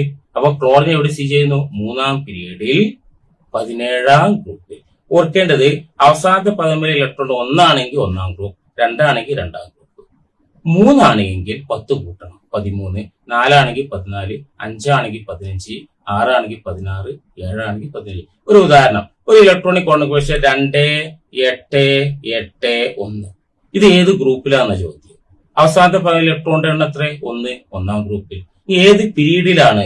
2, 8, 8, 1. 2, 1, 2, 3, 4. വെറുതെ എണ്ണിയാൽ മതി. 4ാമത്തെ പീരീഡിലാണ്. അതുപോലെ തന്നെ 1ാമത്തെ ഗ്രൂപ്പിലാണ്. അതാണ് അതിന്റെ അങ്ങനെയുള്ള ചോദ്യം നമുക്ക് വരാനുള്ള സാധ്യത. അടുത്ത ചോദ്യം, 1ാമത്തെ മൂലമാണ് ആൽക്കലി മൂലകങ്ങൾ. ഇതിലുള്ള പ്രധാന മൂലങ്ങളെ കുറിച്ച് ആൽക്കലി മൂലകങ്ങൾ എന്ന് പറയും. ആൽക്കലി മൂലകങ്ങൾ ഏതൊക്കെയാണ്? 1 lithium, sodium, potassium, rubidium, caesium, francium. ഇതിനെങ്ങനെ ചോദ്യം വരുന്നു നമുക്ക് നോക്കാം. ലിഥിയത്തെ സംബന്ധിച്ചുള്ള ചോദ്യം, ഏറ്റവും ഭാരം കുറഞ്ഞ ലോഹം എന്ന് ചോദിക്കും. ലൈറ്റസ്റ്റ് മെറ്റൽ, ഏറ്റവും ഭാരം കുറഞ്ഞ ലോഹമാണ് ലിഥിയം. സോഡിയം പൊട്ടാസ്യത്തിനുള്ള ചോദ്യം, സോഡിയം പൊട്ടാസ്യം മണ്ണെണ്ണയിലാണ് സൂക്ഷിക്കുന്നത്. മണ്ണെണ്ണയിൽ സൂക്ഷിക്കുന്ന ലോഹം സോഡിയം പൊട്ടാസ്യം. ഈ സോഡിയം പൊട്ടാസ്യം ജലത്തിനേക്കാൾ സാന്ദ്രത കുറവാണ്. ജലത്തിനേക്കാൾ സാന്ദ്രത കുറഞ്ഞ ലോഹങ്ങൾ ഏത്? Sodium potassium. അതുപോലെ മണ്ണെണ്ണയിൽ സൂക്ഷിക്കുന്ന ലോഹം സോഡിയം പൊട്ടാസ്യം. ഈ നാട്രിയം എന്ന പേരിൽ അറിയപ്പെടുന്ന മൂലകം ഏത് ചോദിക്കും. അത് സോഡിയാണ്, നാട്രിയം. അതുപോലെ കാലിയം എന്ന പേരിൽ അറിയപ്പെടുന്നത് ഏത്? അത് പൊട്ടാസ്യം. സോഡിയത്തിന്റെ ലാറ്റിൻ നാമമാണ് നാട്രിയം, പൊട്ടാസ്യം ലാറ്റിൻ കാലിയം. അപ്പൊ ലിഥിയം പഠിച്ചു, sodium, potassium, rubidium, caesium. Atomic ക്ലോക്കിൽ ഉപയോഗിക്കുന്നത് ഏതാന്ന് ചോദിക്കും. സീസിയാണ് ഉപയോഗിക്കുന്നത്. ആറ്റോമിക് ക്ലോക്കിൽ ഉപയോഗിക്കുന്നത് സീസിയം. പിന്നെ സീസിയം, ഫ്രാൻസിയം. ഫ്രാൻസിയത്തെ സംബന്ധിച്ചുള്ള ചോദ്യം, ഏറ്റവും വലിയ ആറ്റം എന്ന് ചോദിച്ചാൽ ഫ്രാൻസിയം. അതേസമയം ഫോട്ടോ ഇലക്ട്രിക് സെൽ എന്ന് പറയും. അതിൽ ഉപയോഗിക്കുന്ന മൂലകം ഏത്? അത് സീസിയ. ഫ്രാൻസിയം ഉപയോഗിക്കുന്നില്ല. അപ്പൊ സീസിയമാണ് ഫോട്ടോ ഇലക്ട്രിക് സെല്ലിൽ ഉപയോഗിക്കുന്നത്. ഫോട്ടോ ഇലക്ട്രിക് സെല്ലിൽ സംഭവിക്കുന്നത് പിന്നെ ലൈറ്റ് എനർജി ഇലക്ട്രിക്കൽ എനർജി ആയിട്ട് മാറുന്ന ഒരു അനുഭവമാണ് ഫോട്ടോ ഇലക്ട്രിക് സെല്ലിൽ നടക്കുന്നത്. അപ്പൊ ഫോട്ടോ ഇലക്ട്രിക് സെല്ലിൽ ഉപയോഗിക്കുക. 1ാമത്തെ ഗ്രൂപ്പ് കഴിഞ്ഞു. 2ാമത്തെ group beryllium, magnesium, calcium, strontium, barium, radium. മെഗ്നീഷ്യത്തെ സംബന്ധിച്ച് ചോദ്യം, രാസസൂര്യൻ എന്ന പേരിൽ അറിയപ്പെടുന്ന മൂലകം ഏത്? മെഗ്നീഷ്യം. ക്ലോറോഫിൽ, ഹരിതകണത്തിൽ അടങ്ങിയിരിക്കുന്ന ലോഹം ഏത്? മെഗ്നീഷ്യം. Magnesium, manganese. 2ാമത്തെ group beryllium, beryllium, magnesium, calcium. ചുടുകട്ടയുടെ നിറം നൽകുന്നത് ഏത് ചോദിക്കും. Calcium, strontium, barium, radium. അത് ആൽക്കലൈൻ എർത്ത് മെറ്റലിലെ റേഡിയോ ആക്റ്റീവ് മൂലകം ഏത് എന്ന് ചോദിച്ചാൽ റേഡിയം. റേഡിയം കണ്ടെത്തിയിട്ടുള്ളത് മേരി ക്യൂറിയാണ് റേഡിയം കണ്ടെത്തിയിട്ടുള്ളത്. മൂന്നാമത്തെ ഗ്രൂപ്പ് കഴിഞ്ഞു. 13ാമത്തെ ഗ്രൂപ്പ് ആണ് ഇത് നൈട്രജൻ കുടുംബം. അതിൽ nitrogen, phosphorus, arsenic, antimony, bismuth. ഇതാ നൈട്രജനെ കുറിച്ച് നമ്മൾ പറഞ്ഞു, ഫോസ്ഫറസിനെ കുറിച്ച് നമ്മൾ പറഞ്ഞു, ഫോസ്ഫറസ്. ആഴ്സനിക്കിന് ചില ചോദ്യം, വിഷവസ്തുക്കളുടെ രാജാവ് എന്ന് ചോദിക്കും, അത് ആഴ്സനിക് ആണ്. വിഷവസ്തുക്കളുടെ രാജാവ് ആഴ്സനിക്. അപ്പൊ നൈട്രജൻ, ഫോസ്ഫറസ്, ആഴ്സനിക്, ആന്റിമണി. ആന്റിമണിയിലെ പ്രതീകം SB എന്ന മറക്കരുത്. ആന്റിമണിയുടെ പ്രതീകം SB. ആന്റിമണി, ബിസ്മത്ത് കഴിഞ്ഞു. 14ാം ഗ്രൂപ്പാണ് കാർബൺ. നമ്മൾ അതിനെ കുറിച്ച് കാർബണിക രസം എന്ന നിലയിൽ പഠിക്കും. Carbon, silicon, germanium, tin, lead. ഇതാണ് 14ാം ഗ്രൂപ്പ്. 15ാം group nitrogen, phosphorus, arsenic, antimony, bismuth. 16ാം group oxygen, sulphur, selenium, tellurium, polonium. 16. 17 halogen, fluorine, chlorine, bromine, iodine, astatine. അതില് ഹാലജൻസിൽ വരുന്നത് ഒന്ന് ഫ്ലൂറിൻ. ഏറ്റവും ക്രിയാശീലത കൂടിയ മൂലകം ഫ്ലൂറിൻ. ക്ലോറിൻ, അണുനാശിനിയായിട്ട് ഉപയോഗിക്കുന്ന വാതകം ക്ലോറിൻ. ബ്ലീച്ചിങ് പൗഡറിൽ ഉപയോഗിക്കുന്ന വാതകം ക്ലോറിൻ. ക്ലോറിൻ ഡിസ്ചാർജ് ട്യൂബിൽ നൽകുന്ന നിറം പച്ച. ഓർക്കാൻ എളുപ്പമാണ്, ക്ലോറോഫിൽ എന്ന് ഓർത്താൽ മതി. പച്ച നിറമാണ് ഡിസ്ചാർജ് ട്യൂബിന് നൽകുന്നത്. ഓസോൺ അമ്പറിലേക്ക് നാശം വരുത്തത് ക്ലോറോ ഫ്ലൂറോ കാർബൺ. അതില് ക്ലോറോ ഫ്ലൂറോ കാർബൺ ഉണ്ടെങ്കിൽ ഏറ്റവും കൂടുതൽ അപകടകാരിയായിട്ടുള്ള ഫ്ലൂറിൻ അല്ല, ക്ലോറിന. കാരണം ക്ലോറിൻ പെട്ടെന്ന് മാറ്റിയിട്ട് ഇവിടെ സബ്സ്റ്റിറ്റ്യൂട്ട് ചെയ്യും. അപ്പോ അതാണ് ഫ്ലൂറിൻ, ക്ലോറിൻ. ഇനി ബ്രോമിൻ, ദ്രാവക രൂപത്തിലുള്ള അലോഹം എന്ന് ചോദിച്ചാൽ ബ്രോമിനാണ്. ദ്രാവക രൂപത്തിലുള്ള അലോഹം, ലോഹമല്ല, ദ്രാവക രൂപത്തിലുള്ള അലോഹം എന്ന് ചോദിച്ചാൽ ബ്രോമിനാണ്. അതുപോലെ ദ്രാവക രൂപത്തിലുള്ള ലോഹം എന്ന് ചോദിച്ചാൽ മെർക്കുറിയാണ്. ദ്രാവക രൂപത്തിലുള്ള ലോഹം മെർക്കുറി. ദ്രാവക രൂപത്തിലുള്ള അലോഹമാണ് അയഡിൻ. സ്റ്റാർച്ചിന്റെ പരീക്ഷണത്തിൽ നമ്മൾ ഉപയോഗിക്കുന്ന അയഡിനാണ്. ഔഷധമായിട്ട് ഉപയോഗിക്കുന്ന ഒരു വസ്തുവാണ് അയഡിൻ. ടിഞ്ചർ അയഡിൻ എന്ന് പറയും. അത് ഔഷധമായിട്ട് ഉപയോഗിക്കുന്നു. അപ്പൊ ഇതാണ് അയഡിന്. അസ്റ്റാറ്റിൻ, റേഡിയോ ആക്റ്റീവ് സ്വഭാവം കാണിക്കുന്ന ഹാലജൻ എന്ന് പറഞ്ഞാൽ അത് അസ്റ്റാറ്റിൻ. റേഡിയോ ആക്റ്റീവ് സ്വഭാവം കാണിക്കുന്ന ഹാലജൻ. ഇനി 18ാമത്തെ ഗ്രൂപ്പ്. 18ാമത്തെ ഗ്രൂപ്പ് സംയോജകത 8. സംയോജകത എല്ലാം അഷ്ടകം പൂർത്തിയാക്കിയിട്ടുണ്ട്. സംയോജകത 0. 18ാം ഗ്രൂപ്പിലെ സംയോജകത എത്ര? സംയോജകത 0. ഏതൊക്കെയാണ്? Helium, neon, argon, krypton, xenon, radon. ഹീലിയത്തിന്റെ ചോദ്യം ബലൂണുകളിൽ നിറക്കുന്ന വാതകം എന്ന് പറയും. ബലൂണുകളിൽ നിറക്കുന്ന വാതകം അത് ഹീലിയാണ്. ബലൂൺ. സൂര്യനിൽ ഹൈഡ്രജൻ കഴിഞ്ഞാൽ പിന്നെ 2ാം സ്ഥാനം ഉള്ളത് ഏറ്റവും കൂടുതൽ അടങ്ങിയിട്ടുള്ള വാതകം ഹീലിയം. നക്ഷത്രങ്ങളിൽ ഹൈഡ്രജൻ കഴിഞ്ഞാൽ പിന്നെ ഉള്ളത് ഹീലിയം. അപ്പൊ ഹീലിയം, നിയോൺ ബൾബിൽ നിറക്കുന്നു. ഹീലിയം, നിയോൺ, ആർഗൺ നമ്മൾ നേരത്തെ പറഞ്ഞു കഴിഞ്ഞു. ഏറ്റവും കൂടുതൽ അന്തരീക്ഷത്തിൽ അടങ്ങിയിരിക്കുന്ന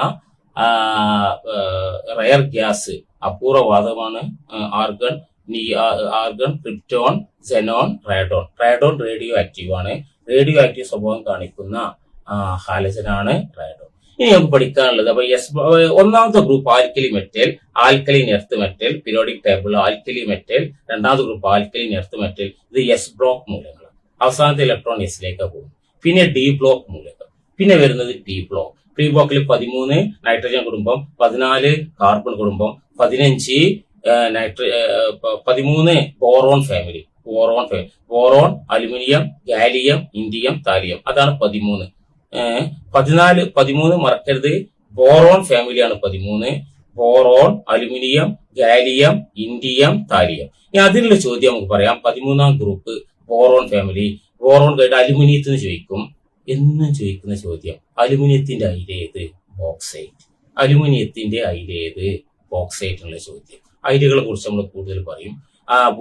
2 ഭൂവൽക്കത്തിൽ ഏറ്റവും കൂടുതൽ അടങ്ങിയ മൂലകം എന്താ? ലോഹം എന്ന് ചോദിക്കും. മൂലകമല്ല, ഭൂവൽക്കത്തിലെ ഏറ്റവും കൺഫ്യൂസിംഗ് ക്വസ്റ്റ്യൻ ആണ്. ഭൂവൽക്കത്തിൽ ഏറ്റവും അടങ്ങിയ മൂലകം എന്ന് പറഞ്ഞാൽ ഓക്സിജൻ ആണ്. എന്നാൽ ഭൂവൽക്കത്തിൽ ഏറ്റവും കൂടുതൽ അടങ്ങിയിട്ടുള്ള ലോഹം എന്ന് ചോദിച്ചാൽ അത് അലുമിനിയം. അലുമിനിയത്തിന്റെ സംയോജകത 3. അലുമിനിയം ഓക്സൈഡ് നമ്മൾ എങ്ങനെ എഴുതും? Al2O3. അതുപോലെ അലുമിനിയത്തിന്റെ അയിരാണ് ഏത്? ബോക്സൈറ്റ്. അപ്പൊ ബോറോൺ, അലുമിനിയം, ഗാലിയം 13ാമത്തെ ഗ്രൂപ്പാണ്. ഗാലിയത്തിന് ചോദിക്കും അന്തരീക്ഷ ഊഷ്മാവിൽ ദ്രാവകാവസ്ഥയുള്ള ലോഹം ഗാലിയം. കയ്യിൽ വെച്ചാൽ ഇങ്ങനെ ഒരു ഐസ് കഷ്ണം വെച്ച മാതിരി നമുക്ക് തോന്നും. അപ്പൊ ഗാലിയം. അപ്പൊ boron, aluminium, gallium, indium, thallium. അതൊന്നും ചോദിച്ചിട്ടില്ല. താലിയൊക്കെ വലിയ ക്ലാസ്സിലൊക്കെ നിങ്ങൾ പഠിക്കും. അത് പിന്നെ മെഡിസിനായിട്ട് ഉപയോഗിക്കുന്നുണ്ട്. തലകൊഴിയില, മുടിയൊക്കെ കൊഴിയാക്കാൻ വേണ്ടിയൊക്കെ ഉപയോഗിക്കാൻ ബന്ധപ്പെട്ടൊക്കെ നെറ്റിലൊക്കെ ലിറ്ററേച്ചറിൽ കാണാൻ പറ്റും. ഇതാണ് 13ാം ഗ്രൂപ്പ്. 14ാം ഗ്രൂപ്പ് നമ്മൾ പറഞ്ഞു കഴിഞ്ഞു. Carbon, silicon, germanium, tin, lead. അത് നമ്മൾ ഓർഗാനിക് കെമിസ്ട്രി പഠിക്കുമ്പോൾ ഒന്നുകൂടെ അത് നമ്മൾ പറയും. അടുത്തത് സിലിക്കൺ. നമുക്കറിയാം ഒരു സെമി കണ്ടക്ടർ ഏതാന്ന് ചോദിച്ചാൽ അത് സിലിക്കൺ ആണ്. സെമി കണ്ടക്ടർ എന്ന് ചോദിച്ചു കഴിഞ്ഞാൽ സിലിക്കൺ, സെമി കണ്ടക്ടർ. അപ്പൊ 14ാം ഗ്രൂപ്പിലെ ആദ്യത്തെ മൂലകം കാർബൺ. കാർബണെ കുറിച്ചുള്ള ചോദ്യം എന്തൊക്കെയാണ് വന്നിട്ടുള്ളത്? കാർബണെ കുറിച്ചുള്ള ചോദ്യം വന്നിട്ടുള്ളത് ഭൂമിയിൽ ജീവൻ ആധാരമായ മൂലകം എന്ന് ചോദിച്ചാൽ കാർബൺ എഴുതണം. ഭൂമിയിൽ ഓക്സിജൻ അല്ല, ഭൂമിയിൽ ജീവൻ ആധാരമായ മൂലകം കാർബൺ.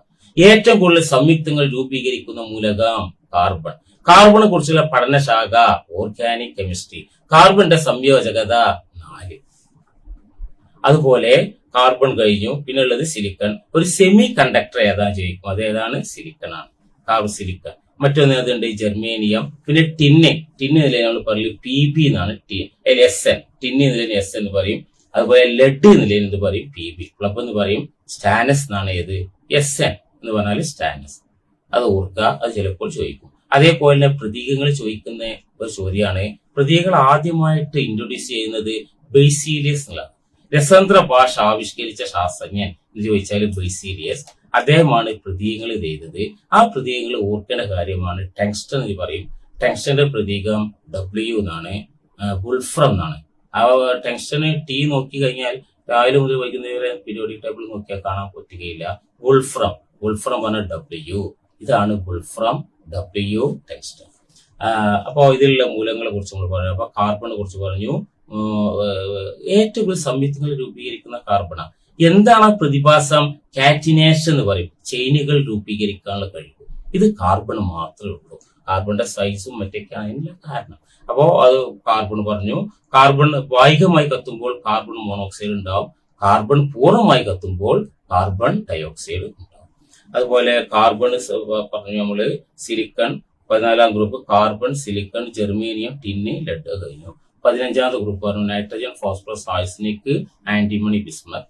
16 പറഞ്ഞു ഓക്സിജൻ, സൾഫർ, സൾഫർ ആ കാര്യം പറഞ്ഞു. 17 പറഞ്ഞു halogens, fluorine, chlorine, bromine, iodine, astatine. അതുപോലെ 18ാം ഗ്രൂപ്പ് പറഞ്ഞു helium, neon, argon, krypton, xenon, radon. ഇനി നമ്മൾ D block elements. D block elements പോലെ ട്രാൻസിഷൻ മെറ്റൽസ് എന്ന് പറയും. ട്രാൻസിഷൻ മെറ്റൽസ്, സംക്രമണ മൂലകങ്ങൾ. അതിന്റെ ഗുണങ്ങൾ എന്താണെന്ന് ചോദിക്കും. ഡി ബ്ലോക്ക് മധ്യത്തിലാണുള്ളത്. അതിൽ 40 മൂലകങ്ങളാണുള്ളത്. 10 വീതമുള്ള 4 റോ ആയിട്ടാണുള്ളത്. അപ്പൊ അതിൽ വരുന്നത് ഒന്ന് പിന്നെ അതിൽ ചോദ്യം നിറമുള്ള സംയുക്തങ്ങൾ രൂപീകരിക്കും എന്ന് ചോദിക്കും. അതുപോലെ ഇരുമ്പ് ഏതിലാ വരുന്നതെന്ന് ചോദിക്കും. അത് ഒരു പിന്നെ ട്രാൻസിഷൻ മെറ്റല, സംക്രമണ മൂലക. വേരിയബിൾ വാലൻസി, വാലൻസി വ്യത്യസ്തമാണ്, മാറിക്കൊണ്ടിരിക്കുന്നു. വേരിയബിൾ ഓക്സിഡേഷൻ സ്റ്റേറ്റ്, അതിന്റെ ഓക്സീകരണാവസ്ഥ മാറിക്കൊണ്ടിരിക്കുന്നു. അതുപോലെ തന്നെ മറ്റൊരിതാണ് കോംപ്ലക്സ് കോമ്പൗണ്ട്. +2 എത്തുമ്പോൾ ഡിഗ്രിക്ക് പഠിക്കുമ്പോൾ നിങ്ങൾ പഠിക്കും. കോംപ്ലക്സ് കോമ്പൗണ്ട് രൂപീകരിക്കുന്നു. ഹീമോഗ്ലോബിൻ ഒരു കോംപ്ലക്സ് കോമ്പൗണ്ടാണ്. ഹീമോഗ്ലോബിൻ അടങ്ങിയ മൂലകം അയേൺ. ഹെയ്മോ എന്ന് പറഞ്ഞാൽ അയേൺ ഏതുമായി ബന്ധപ്പെട്ട. അപ്പൊ ഹാമറ്റൈറ്റ് എന്ന ഇരുമ്പിന്റെ അയില. അപ്പൊ ഇതാണ് ഇതിൽ വന്നിട്ടുള്ളത്. അപ്പൊ ഈ അയേണിന്റെ സംഭവങ്ങൾ നമ്മൾ പറഞ്ഞു കഴിഞ്ഞു. പിന്നെ അതാണ് ട്രാൻസിഷൻ മെറ്റൽസ്. ഈ ചോദ്യം എന്താണെന്ന് വെച്ചാൽ KS പരീക്ഷയുടെ പ്രിലിമിനറിക്ക് ചോദിച്ചിട്ടുണ്ട്. പല എക്സാമിന് ചോദിച്ചിട്ടുണ്ട്. ട്രാൻസിഷൻ മൂലകങ്ങൾ അല്ലാത്തത് ഏത് എന്ന ചോദ്യം. സംക്രമണ മൂലകങ്ങൾ അല്ലാത്തത് വളരെ ഈസി. എലിമിനേറ്റഡ് പ്രോസസ് ഉണ്ട് നമ്മുടെ ഒബ്ജക്റ്റീവ് ടൈപ്പില്. മറ്റുള്ള ഉദാഹരണം സോഡിയം തന്നാണ്, അത് ആൽക്കലി മറ്റില്ല. മെഗ്നീഷ്യം തന്നാണ്, അത് ആൽക്കലി എർത്ത് മറ്റില്ല. അതുപോലെ നൈട്രജൻ തന്നാണ്. നൈട്രജൻ എന്ന് പറഞ്ഞാല് പിന്നെ 15ാമത്തെ ഗ്രൂപ്പ് ബോറോൺ തന്നാണ്, അതല്ല. അപ്പൊ അയേൺ തന്നിട്ടുണ്ട്. അപ്പൊ അയേണാണ് ഡി ബ്ലോക്ക് എലിമെന്റ്സ്. ആ ഡി ബ്ലോക്ക് എലിമെന്റ്സ് +2ലാണ് ആദ്യമായിട്ട് ഇൻട്രൊഡ്യൂസ് ചെയ്യുന്നത്. അത് മുഴുവൻ നമ്മൾ കാണാൻ പഠിക്കണോ വേണ്ട? അല്ല, ആദ്യത്തെ ഗ്രൂപ്പിന് ചോദ്യം. ആദ്യത്തെ 10 മൂലകം: 1 scandium, 2 titanium, 3 vanadium. Scandium, titanium, vanadium, manganese, പിന്നെ അയേൺ, പിന്നെ കൊബാൾട്ട്, പിന്നെ നിക്കൽ, പിന്നെ കോപ്പർ, സിങ്ക്. ഇതാണുള്ളത്. അതിൽ കോപ്പർ, സിങ്കാണ് അവസാനമുള്ളത്. അതിൽ ഫസ്റ്റ് വരുന്നത് സ്കാൻഡിയം 21, സ്കാൻഡിയം, ടൈറ്റാനിയം 22, വെനേഡിയം. അത് വലിയ ഓർക്കാനുള്ള എളുപ്പമാർഗമുണ്ട്. സ്കാൻഡിയം പെൺകുട്ടിയാ, അവള് വിവാഹം കഴിഞ്ഞു, 21 വയസ്സായിട്ടുള്ളൂ. ഭർത്താവിനോട് പറഞ്ഞ് തൈവാന്റെ VCR വേണം, അതാണ് ടൈറ്റാനിയം, വെനേഡിയം, ക്രോമിയം. പിന്നെ എന്ത് പറഞ്ഞത്? MF ഹുസൈനെ കാണണം, അതാണ് മാംഗനീസ്, അയൺ. കോണി കയറി, കൊബാൾട്ട്, നിക്കൽ. എനിക്ക് കസിനെ കാണണം, കസിന്റെ സ്പെല്ലിംഗ് അതല്ല, CUZ. അപ്പൊ കസിനാണ് കോപ്പർ, സിങ്ക്. 10 മൂലകങ്ങൾ കഴിഞ്ഞു. ഒന്ന് സ്കാൻഡിയം. അപ്പൊ ഡി ബ്ലോക്ക് എലിമെന്റ് തുടങ്ങുന്നത് എവിടെയാണ്? സ്കാൻഡിയത്തില.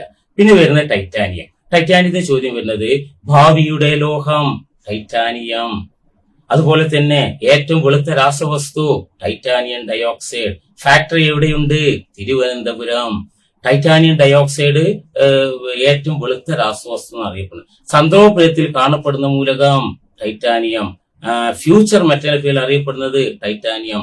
വിമാന നിർമ്മാണത്തിന് ഉപയോഗിക്കുന്ന ലോഹം ടൈറ്റാനിയം. വിമാന നിർമ്മാണത്തിന് ഉപയോഗിക്കുന്ന ലോഹ സങ്കരം എന്ന് ചോദിക്കും. അപ്പോൾ ഡ്യൂറാലുമിൻ എഴുതണം. ഡ്യൂറാലുമിൻ വിമാന നിർമ്മാണത്തിന് ഉപയോഗിക്കുന്ന ലോഹസങ്കരം ഡ്യൂറാലുമിൻ. ഇപ്പൊ ടൈറ്റാനിയം, വെനേഡിയം ഉണ്ട്, ക്രോമിയം ഉണ്ട്, പിന്നെ അയേൺ വരുന്നുണ്ട്, പിന്നെ സിങ്ക് ഉണ്ട്, പിന്നെ കോപ്പർ, കസിൻ കോപ്പർ സിങ്ക്.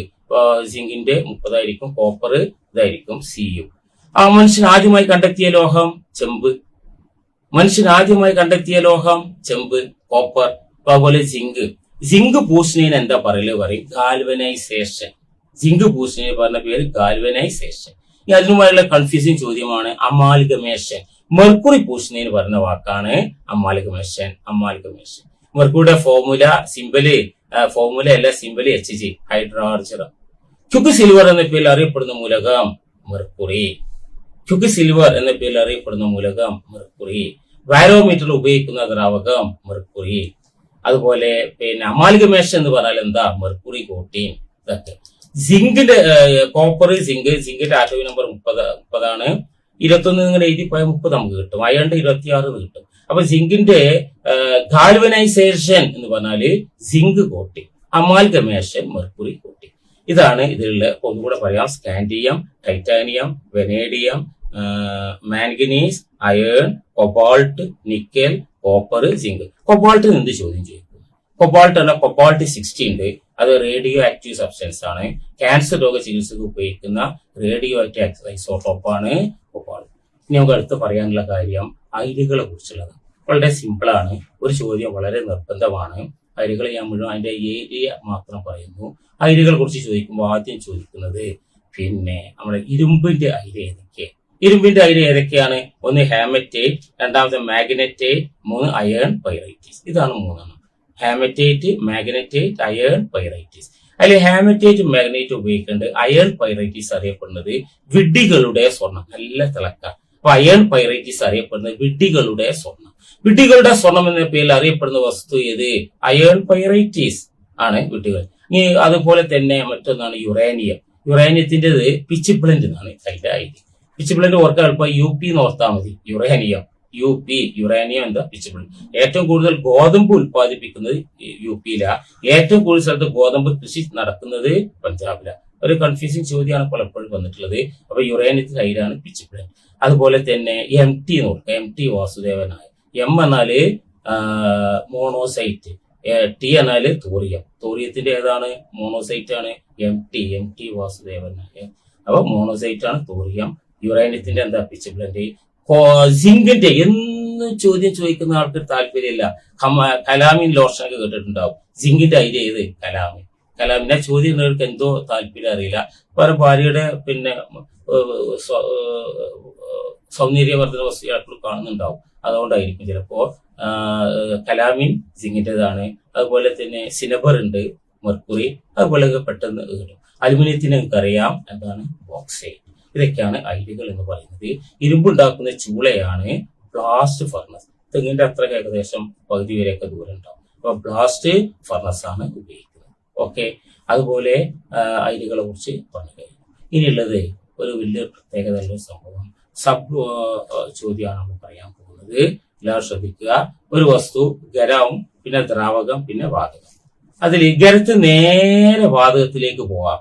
ആ പ്രോസസ്സിന് പറയുന്ന പേരാണ് സബ്ലിമേഷൻ, ഉത്പതനം എന്ന് പറയും. സബ്ലിമേഷൻ അല്ലെങ്കിൽ ഉത്പതനം. അപ്പൊ ചോദ്യം ഇതാ: ഉത്പതന സ്വഭാവം കാണിക്കുന്ന വസ്തു ഏത്? കർപ്പൂരം. 32 പ്രാവശ്യം ഞാൻ കണ്ടിട്ടുണ്ട് ക്വസ്റ്റ്യൻ പേപ്പറിൽ കർപ്പൂരം എന്നുള്ളത്. ചിലപ്പോൾ ഇങ്ങനെ ചോദിക്കാം, ഏത് ഉത്പന്ന സ്വഭാവം കാണിക്കാത്ത വസ്തു ഏത്? അപ്പൊ കാണിക്കുന്ന വസ്തു നമുക്കറിയാം. 1 കർപ്പൂരം, 2 നാഫ്തലീൻ, 3 അയഡിൻ. ഇതാണ് 3. 1 കർപ്പൂരം, നാഫ്തലീൻ, അയഡിൻ. അപ്പൊ കാണിക്കാത്ത വസ്തു സോഡിയം ക്ലോറൈഡ് തന്നാൽ സോഡിയം ക്ലോറൈഡിനെ എഴുതണം. അപ്പൊ അതില് 1 കർപ്പൂരം. ഈ 32 പ്രാവശ്യം കർപ്പൂരം എന്ന് വന്നിട്ടുണ്ട്. ഈ കർപ്പൂരം, ഞാൻ പിന്നെ നാഫ്തലീൻ ഉണ്ട്, നാഫ്തലീൻ പാറ്റ ഗുളിക എന്ന പേര്, ഞാൻ അതിനെങ്ങനെയൊക്കെ ചോദ്യം വരും നോക്കാം. പാറ്റ ഗുളിക എന്ന പേരിൽ അറിയപ്പെടുന്നത് ഏതാ? നാഫ്തലീൻ. അയഡിൻ എങ്ങനെ ചോദ്യം വരും? ഉത്പാദന സ്വഭാവം കാണിക്കുന്ന ഹാലജൻ എന്ന് ചോദിച്ചാൽ ഉത്തരം അയഡിൻ. ഉത്പാദന സ്വഭാവം കാണിക്കുന്ന ഹാലജൻ. ഉത്പാദനം എന്ന ഖരവസ്തുവിൽ നേരെ എവിടേക്ക് പോകുന്നു? വാതകാവസ്ഥയിലേക്ക് പോകുന്നു. ഇതാണുള്ളത്. ഇനി നമ്മുടെ മറ്റൊരു ഏരിയയാണ് റേഡിയോ ആക്ടിവിറ്റി എന്ന് പറഞ്ഞിട്ടുള്ള ഒരു ഏരിയയാണ് നമുക്ക് പഠിക്കാനുള്ളത്. Radio activity. റേഡിയോ ആക്ടിവിറ്റി കണ്ടെത്തിയ ശാസ്ത്രജ്ഞൻ ആരാണ്? Henry Becquerel. അല്ലെങ്കിൽ നാച്ചുറൽ റേഡിയോ ആക്ടിവിറ്റി കണ്ടെത്തി ഹെൻറി ബെക്കറൽ. റേഡിയോ ആക്ടിവിറ്റി എന്നുള്ള പദം ആവിഷ്കരിച്ചു, അത് മേരി ക്യൂറിയാണ്. റേഡിയോ ആക്ടിവിറ്റി ഉള്ള പദം ആവിഷ്കരിച്ചത് മേരി ക്യൂറി. 2 പ്രാവശ്യം നോബൽ സമ്മാനം കിട്ടിയ വനിത മേരി ക്യൂറി. 2 പ്രാവശ്യം നോബൽ, 1903 ഒന്ന് കിട്ടി, പിന്നെ 13 ഒന്ന് കിട്ടി. 2 പ്രാവശ്യം നോബൽ സമ്മാനം നേടിയ വനിതയാണ് മേരി ക്യൂറി. അപ്പോ റേഡിയോ ആക്റ്റീവ് പദം ആവിഷ്കരിച്ചത്. ഇനി കൃത്രിമ റേഡിയോ ആക്റ്റീവിനെ കുറിച്ചുള്ള ഗവേഷണം നടത്തുന്നത് മേരി ക്യൂറിയുടെ മകളാണ്. കൃത്യ റേഡിയോ ആക്ടിവിറ്റി, ഫെഡറിക് ജൂലിയറ്റ് എന്നൊക്കെ പറഞ്ഞിട്ടുള്ള അവരെല്ലാം കൂടിയിട്ടാണ് അത് നടത്തുന്നത്. പിന്നെ മറ്റൊരു ചോദ്യം, റേഡിയോ ആക്ടിവിറ്റി യൂണിറ്റ് ഏത്? 1 ബെക്കറൽ, 2 ക്യൂരി. അതിൽ ചോദിക്കും റേഡിയോ ആക്ടിവിറ്റി SI യൂണിറ്റ് ഏത് ചോദിക്കും. ലോകം മുഴുവൻ അംഗീകരിച്ച യൂണിറ്റ് ആണ് SI unit. Radio activity SI unit Becquerel. Radio activity മറ്റൊരു യൂണിറ്റ് ആണ് ക്യൂരി. അപ്പൊ അവരുടെ ഈ നാമത്തിൽ ആണ് അത് അറിയപ്പെടുന്നത്. 1 ബെക്കറൽ, 2ാമത്തേത് ക്യൂരി. ബെക്കറൽ കണ്ടെത്തുന്നതിന്റെ ഒക്കെ വലിയ അത്ഭുതങ്ങൾ അതിൽ പറയുന്നുണ്ട്, കഥകൾ പറയുന്നുണ്ട്, റേഡിയോ ആക്റ്റീവ് സംബന്ധിച്ചുള്ളത് സംഭവങ്ങൾ പറയുന്നുണ്ട്. വളരെ ഇൻട്രസ്റ്റിംഗ് ആയിരിക്കും ആ ഭാഗങ്ങളൊക്കെ നിങ്ങൾക്ക് വായിച്ചു. അപ്പൊ റേഡിയോ ആക്റ്റീവ്, ഈ റേഡിയോ ആക്റ്റീവ് എത്ര കണങ്ങളുണ്ട് എന്ന് ചോദിക്കും. 1 ആൽഫ, 2 ബീറ്റ, 3 ഗാമ. ഇതിനെങ്ങനെ ചോദ്യം വരുന്നത് നോക്കാം. പോസിറ്റീവ് ചാർജ് വഹിക്കുന്ന റേഡിയോ ആക്റ്റീവ് കണം ആൽഫ കണം. ഹീലിയോ ന്യൂക്ലിയസിന് സമാനമായ കണം ആൽഫ കണം. ഏറ്റവും ഭാരം കൂടിയ ഹെവിയസ്റ്റ് പാർട്ടിക്കിൾ ആൽഫ കണം. ഇനി ബീറ്റ കണത്തിന് ചോദിക്കും. നെഗറ്റീവ് ചാർജ് വഹിക്കുന്ന കണം ബീറ്റ കണം. ഇലക്ട്രോണിന് സമാനമായ കണം ബീറ്റ കണം. അതുപോലെ ഏറ്റവും ഭാരം കുറഞ്ഞത് ഏതാണ്? ബീറ്റ കണം. ഇനി ഗാമനെ കുറിച്ച് ചോദിക്കും. ഗാമ ചാർജ് ഇല്ലാത്ത കണം ഗാമ. താഴെ പറയുന്നതിൽ വൈദ്യുത കാന്തിക തരംഗം ഏത് എന്ന് ചോദിക്കും. അങ്ങനെ ചോദ്യം വന്നാൽ ആൽഫ, ബീറ്റ, ഗാമ എന്ന് പറഞ്ഞാൽ വൈദ്യുത കാന്തിക തരംഗം എന്ന് പറയുന്നത് ഗാമയാണ്. ഏറ്റവും പെനിട്രേറ്റിംഗ് പവർ, തുളച്ചു കയറാനുള്ള കഴിവുള്ള കണം ആൽഫ, ബീറ്റ, ഗാമ. ഗാമയാണ്. അതിന് ചാർജ് ഇല്ല, അതുകൊണ്ട് തന്നെ തുളച്ചു കയറാൻ പറ്റും. അതുപോലെ തന്നെ അത് ഇലക്ട്രോ മാഗ്നറ്റിക് വേവ് ആണ്. ഇത്രയും കാര്യങ്ങളാണ് ഇതിൽ വരുന്നത്. ഇനി അയിരുകളെ കുറിച്ച് നമ്മൾ പറഞ്ഞു കഴിഞ്ഞു. അതുപോലെ തന്നെ സബ്ലിമേഷൻ എന്നുള്ള പ്രോസസ്സ്, ഉത്പാദനം എന്നുള്ളത് പറഞ്ഞു കഴിഞ്ഞു. അതുപോലെ അതിന്റെ അവസാനമായിട്ട് ഈ സംഭവങ്ങൾ പറഞ്ഞു കഴിഞ്ഞു. ഇനിയുള്ളത് ആസിഡ് ബേസ് സോൾട്ട് എന്നതിനെ കുറിച്ചാണ്. അപ്പൊ ആസിഡിന്റെ ഗുണം, അതുപോലെ pH സ്കെയിൽ ഈ അധ്യായത്തിലൂടെയാണ് നമുക്ക് കടന്നു പോകാനുള്ളത്. ആസിഡിൽ എന്താണ് ആസിഡിന്റെ ഗുണം നമുക്കറിയാം. പുളിരുചി ഉണ്ടാവുമെന്ന് ഞാൻ പറയുന്നില്ല. പിന്നെ ആസിഡുകൾ അടങ്ങിയിട്ടുള്ള പദാർത്ഥങ്ങൾ ഏതാണെന്ന് ചോദിക്കും. പാലിൽ അടങ്ങിയിരിക്കുന്ന ആസിഡ് ഏത്? എല്ലാവർക്കും അറിയുന്നതാണ്, അതുകൊണ്ടൊന്നും പറയുന്നില്ല. അതുപോലെ ആപ്പിളിൽ അടങ്ങിയിട്ട് ഏത്? ഉറുമ്പിൽ അടങ്ങിയ ആസിഡ് ഏത്? ഉറുമ്പ് കടിച്ചാൽ വേദന തോന്നുന്നു അവരുടെ ഫോർമിക് ആസിഡാ. ആദ്യം ഫോർമിക് ആസിഡ് സയന്റിസ്റ്റ് ഉണ്ടാക്കുന്നത് എല്ലാ ഉറുമ്പുകളെയും വരയിലിട്ട് ഇവരെല്ലാം കൂടിയാണ്ട് പിഴിഞ്ഞു. അപ്പോൾ ഫോർമിക് ആസിഡ് കിട്ടി. അതിനാണ് ആ വാക്കുണ്ടായത്, ഫോർമിക് ആസിഡ്. അതുപോലെ തന്നെ പാല്, റബ്ബർ കറ കുറക്കാനും മറ്റൊക്കെ ഉപയോഗിക്കുന്നത് ഫോർമിക് ആസിഡ് ആണ്. വാളൻപുളിയിൽ അടങ്ങിയ നമുക്കറിയാം, മറ്റുള്ള തക്കാളിയിൽ അടങ്ങിയത് അറിയാം, അതെല്ലാം അറിയാം. അപ്പൊ ആ കാര്യങ്ങളൊക്കെ സംഭവങ്ങളൊന്ന് ഓർക്കുക. ഇനിയുള്ള ചോദ്യം നൈട്രിക് ആസിഡിനെ കുറിച്ചുള്ള ചോദ്യം ചോദിക്കും. നൈട്രിക് ആസിഡ് അന്തരീക്ഷത്തിൽ പുകയുന്ന ആസിഡ്, അന്തരീക്ഷത്തിൽ പുകയുന്ന ആസിഡ് എന്നുള്ള ചോദ്യം നൈട്രിക് ആസിഡ്. നൈട്രിക് ആസിഡിനെ കുറിച്ചുള്ള കാര്യങ്ങളാണ് ഈ പറയാൻ പോകുന്നത്. ഇനി പറയുന്നതിനൊക്കെ ഉത്തരം നൈട്രിക് ആസിഡ്. വായുവിൽ പുകയുന്ന ആസിഡ് നൈട്രിക് ആസിഡ്. അതുപോലെ നൈട്രിക് ആസിഡിന്റെ നിർമ്മാണം ഏതാണ്? നൈട്രിക് ആസിഡിന്റെ നിർമ്മാണം ഓസ്റ്റ്വാൾഡ് പ്രോസസ്. നൈട്രിക് ആസിഡിന്റെ നിർമ്മാണമാണ് ഓസ്റ്റ്വാൾഡ് പ്രോസസ്. നൈട്രിക് ആസിഡിന്റെ പഴയ പേര് എന്തായിരുന്നു? Aqua fortis. ആ ചോദ്യം ചോദിക്കുന്നത് എക്വാ ഫോർട്ടിസ് എന്ന പേരിൽ അറിയപ്പെടുന്ന ആസിഡ് ഏത്? അത് നൈട്രിക് ആസിഡ് ആണ്. ഇനി അടുത്തത്, അപ്പൊ ഇതാണ് നൈട്രിക് ആസിഡിന്റെ 3 ഗുണങ്ങൾ പറഞ്ഞു.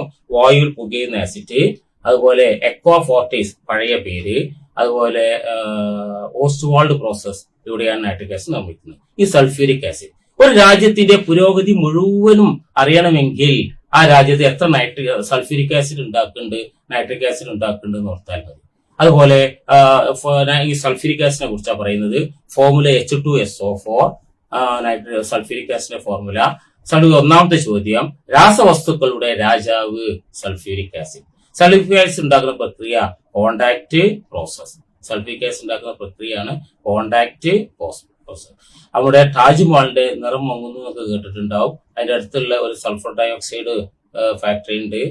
പിന്നെ അതിൽ നിന്ന് വരുന്ന സൾഫർ ഡയോക്സൈഡ് കൂടി ചേർന്ന് അന്തരീക്ഷത്തിലെ ജലവുമായി കൂടി ചേർന്ന് വീഴുന്നത് കൊണ്ടുള്ള മാർബിളില് ഈ ആസിഡ് വീഴുന്നത് കൊണ്ടാണ് അതിന്റെ നിറങ്ങളൊക്കെ മങ്ങുന്നത്.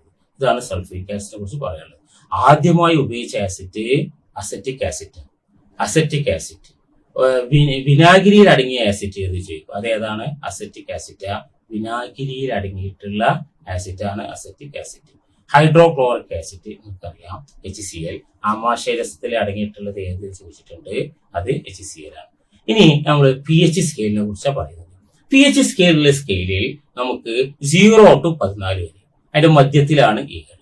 ഞാൻ ഇന്ന് ചോദ്യം ചോദിക്കുന്നത് 0 to 48, മധ്യത്തിൽ 7. പഠിച്ച് വളരെ വിദഗ്ധമായിട്ട് ഗംഭീരമായിട്ട് പഠിച്ചിട്ടുണ്ടാവും. ഒരു ക്ലാസ് എടുക്കാൻ തക്ക രീതിയിൽ ഞങ്ങൾ പഠിച്ചു കഴിഞ്ഞിട്ടുണ്ടാവും. അതിന്റെ സ്ഥിരമായുള്ള പ്രധാന പോയിന്റ്സിൽ അറിയുമെന്ന് വിചാരിക്കുന്നു. ചില വിട്ടുപോയിട്ടുള്ള ഏതെങ്കിലും ഉണ്ടെങ്കിൽ ചില കാര്യങ്ങൾ നമുക്ക് നോക്കാം. അപ്പൊ ഇതിന്റെ റേഞ്ച് 0 to 48. ന്യൂട്രൽ ലൈന് ഏതാണ്? ജലം.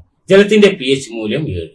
7 കുറവാണെങ്കിൽ ആസിഡ്, 7 കൂടുതലാണെങ്കിൽ ആൽക്കലി. ഈ ബ്ലഡിന്റെ ചോദിക്കും. ബ്ലഡിന്റെ pH മൂല്യം 7.4. ബ്ലഡിന്റെ pH മൂല്യം 7.4. അപ്പോ 7 കുറവാണെങ്കിൽ എന്ത്? ആസിഡ്. 7 കൂടുതലാണെങ്കിൽ എന്ത്? ആൽക്കലി അല്ലെങ്കിൽ ക്ഷാരം. ബ്ലഡിന്റെ pH മൂല്യം എന്താ? 7.4. പക്ഷെ ബ്ലഡിന്റെ pH മൂല്യം 7.4 അങ്ങനെ ചോദിക്കുകയില്ല.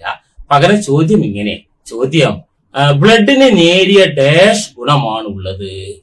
ബ്ലഡിന് നേരിയ അമ്ല ഗുണം ആസിഡ്, ക്ഷാര ഗുണം ആൽക്കലി അങ്ങനെ തരും. അപ്പോ ന്യൂട്രൽ തരും. ആൽക്കലീൻ നേച്ചറാണ്. കാരണം 7 കൂടുതലാണ്, 7.4. ഈ ഒരു അത്ഭുതമാണ് ഈ pH ഇങ്ങനെ മാറാതിരിക്കുന്നു എന്നുള്ളത്. മനുഷ്യന്റെ ശരീരത്തിൽ മാറാനുള്ള എല്ലാ സാധ്യതയുണ്ട്. പക്ഷെ അപ്പൊ ആ കാര്യം ഓർക്കുക. അപ്പൊ 7 കുറവ്.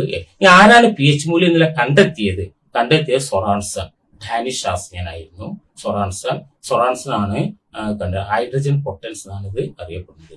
കൃഷിക്ക് ഏതാണ് ഉപയോഗിക്കേണ്ടത്, നെല്ലിന് ഉപയോഗിക്കേണ്ട pH മൂല്യം ഏതാണ്, അതൊക്കെ നിങ്ങൾ പാഠപുസ്തകങ്ങളിൽ നന്നായി പഠിച്ചിട്ടുണ്ടാവും. അപ്പൊ അതുകൊണ്ട് നമ്മൾ ഒന്നുകൂടെ ഫാസ്റ്റായി പോകാറുള്ളത് കൊണ്ട് അത് മാറ്റിവെച്ച് നമ്മൾ വേറെ ചാപ്റ്ററിലേക്ക് പോവുകയാണ്. അത് ശ്രദ്ധിക്കുക. ബ്ലഡിന്റെ pH മൂല്യം 7.4 ബ്ലഡിന് നേരിയ ക്ഷാര ഗുണമാണുള്ളത്. കരിമ്പ് കൃഷിക്ക് ഏതാ പറ്റിയത്, നെൽകൃഷിക്ക് പറ്റിയ pH മൂല്യം എന്ത്, അതുപോലെ ആ സംഭവങ്ങൾ ഓർക്കുക. അതുപോലെ തന്നെ ബീറിന്റെ എന്ത്, ചായന്റെ എന്ത്, അതുപോലെ കാപ്പിയുടെ എന്ത് എന്നുള്ള കാര്യങ്ങളൊക്കെ നമുക്കെല്ലാം അറിയാൻ പറ്റും.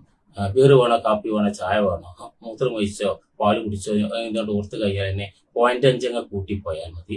അത് കിട്ടും. ആ ടേബിളിൽ നോക്കി കഴിഞ്ഞാൽ ഈസി ആയിട്ട് നിങ്ങൾക്ക് കിട്ടാവും. അപ്പോൾ കെമിസ്ട്രിയുടെ അടുത്ത ചാപ്റ്റർ നമ്മൾ കഴിഞ്ഞു. ഇനി നമുക്ക് ഓർഗാനിക് കെമിസ്ട്രിയുടെ ചാപ്റ്ററിലേക്കാണ് പോകാൻ. പുതിയൊരു ചാപ്റ്ററിലേക്കാണ് നമ്മൾ കടന്നു പോകുന്നത്. Organic chemistry. ലോകത്തിൽ ഏറ്റവും കൂടുതൽ സംയുക്തങ്ങൾ രൂപീകരിക്കുന്ന മൂലകം ഏത്? നമ്മൾ സൂചന നൽകി, അത് കാർബൺ ആണ്. ഏറ്റവും കൂടുതൽ സംയുക്തങ്ങൾ രൂപീകരിക്കുന്ന മൂലകം. അതുകൊണ്ട് കാർബണിനെ കുറിച്ച് മാത്രം ഒരു പഠനം, അതാണ് ഓർഗാനിക് കെമിസ്ട്രി. അതിൽ ഫസ്റ്റ് ചോദ്യം നമ്മൾ നേരത്തെ ഓർമ്മിപ്പിച്ചു. ഓർഗാനിക് കെമിസ്ട്രിയുടെ പിതാവ് ആര്? Federico Wöhler. ഓർഗാനിക് കെമിസ്ട്രിയുടെ പിതാവ് ഫെഡറിക് വോളർ എന്ന ശാസ്ത്രജ്ഞനാണ് ഓർഗാനിക് കെമിസ്ട്രിയുടെ പിതാവ്. ഓർഗാനിക് കെമിസ്ട്രി കാർബണിനെ കുറിച്ചുള്ള പഠനം. ആ കാർബണിന്റെ 2 സംയുക്തങ്ങളെ കുറിച്ചൊക്കെ നമ്മൾ പറഞ്ഞു കഴിഞ്ഞു.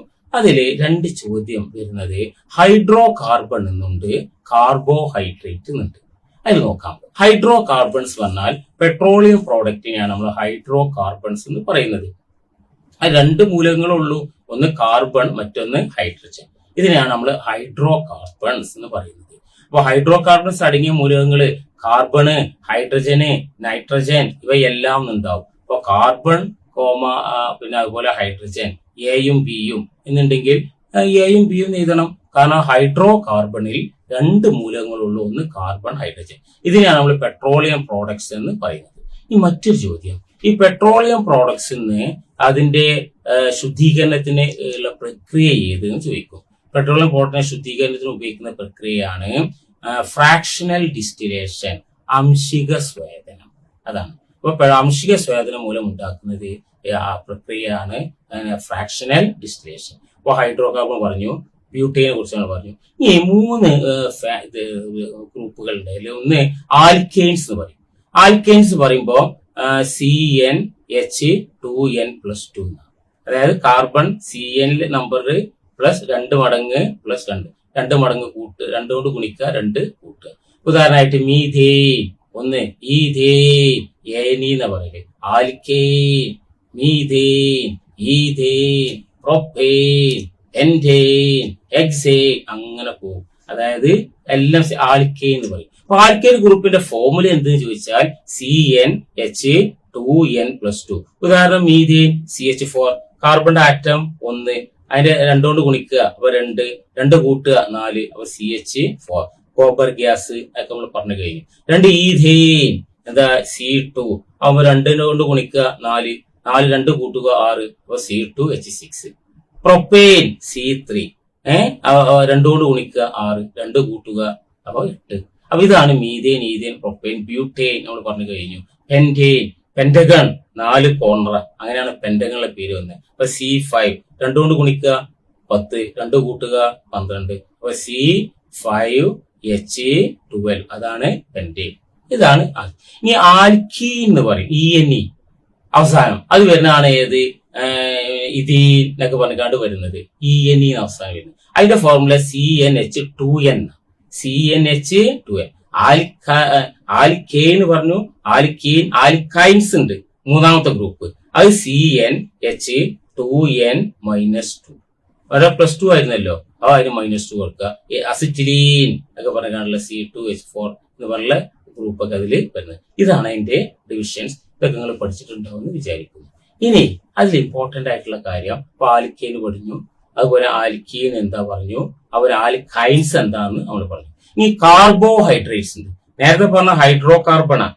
ഇനി നമ്മൾ പറയാൻ പോകുന്നത് കാർബോഹൈഡ്രേറ്റ്സ്. ഈ കാർബോഹൈഡ്രേറ്റ്സിൽ എന്തൊക്കെ അടങ്ങിയിട്ടുണ്ട്?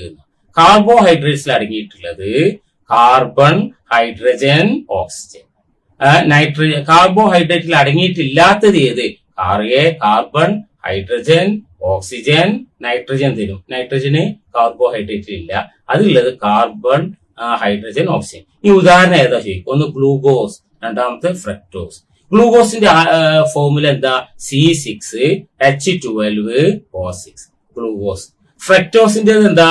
C6H12O6. അതിന്റെ സ്ട്രക്ചർ ഒക്കെ ഒരേ ഇത്, അതിന്റെ സ്ട്രക്ചർ വ്യത്യാസം ഉണ്ടാവും. മോളിക്കുലർ ഫോർമുല ഒക്കെ ഒന്നേ മാതിരി, ഗ്ലൂക്കോസ് ആൻഡ് ഫ്രക്ടോസ്. അപ്പൊ ആ ഗ്ലൂക്കോസിന് മറ്റൊരു ചോദ്യം വരുന്നത്, ഗ്ലൂക്കോസിൽ അടങ്ങിയിരിക്കുന്ന കാർബൺ ആറ്റങ്ങളുടെ എണ്ണം അത് അങ്ങനെ 6 എന്നുള്ളത് കാണാൻ പഠിക്കരുത്.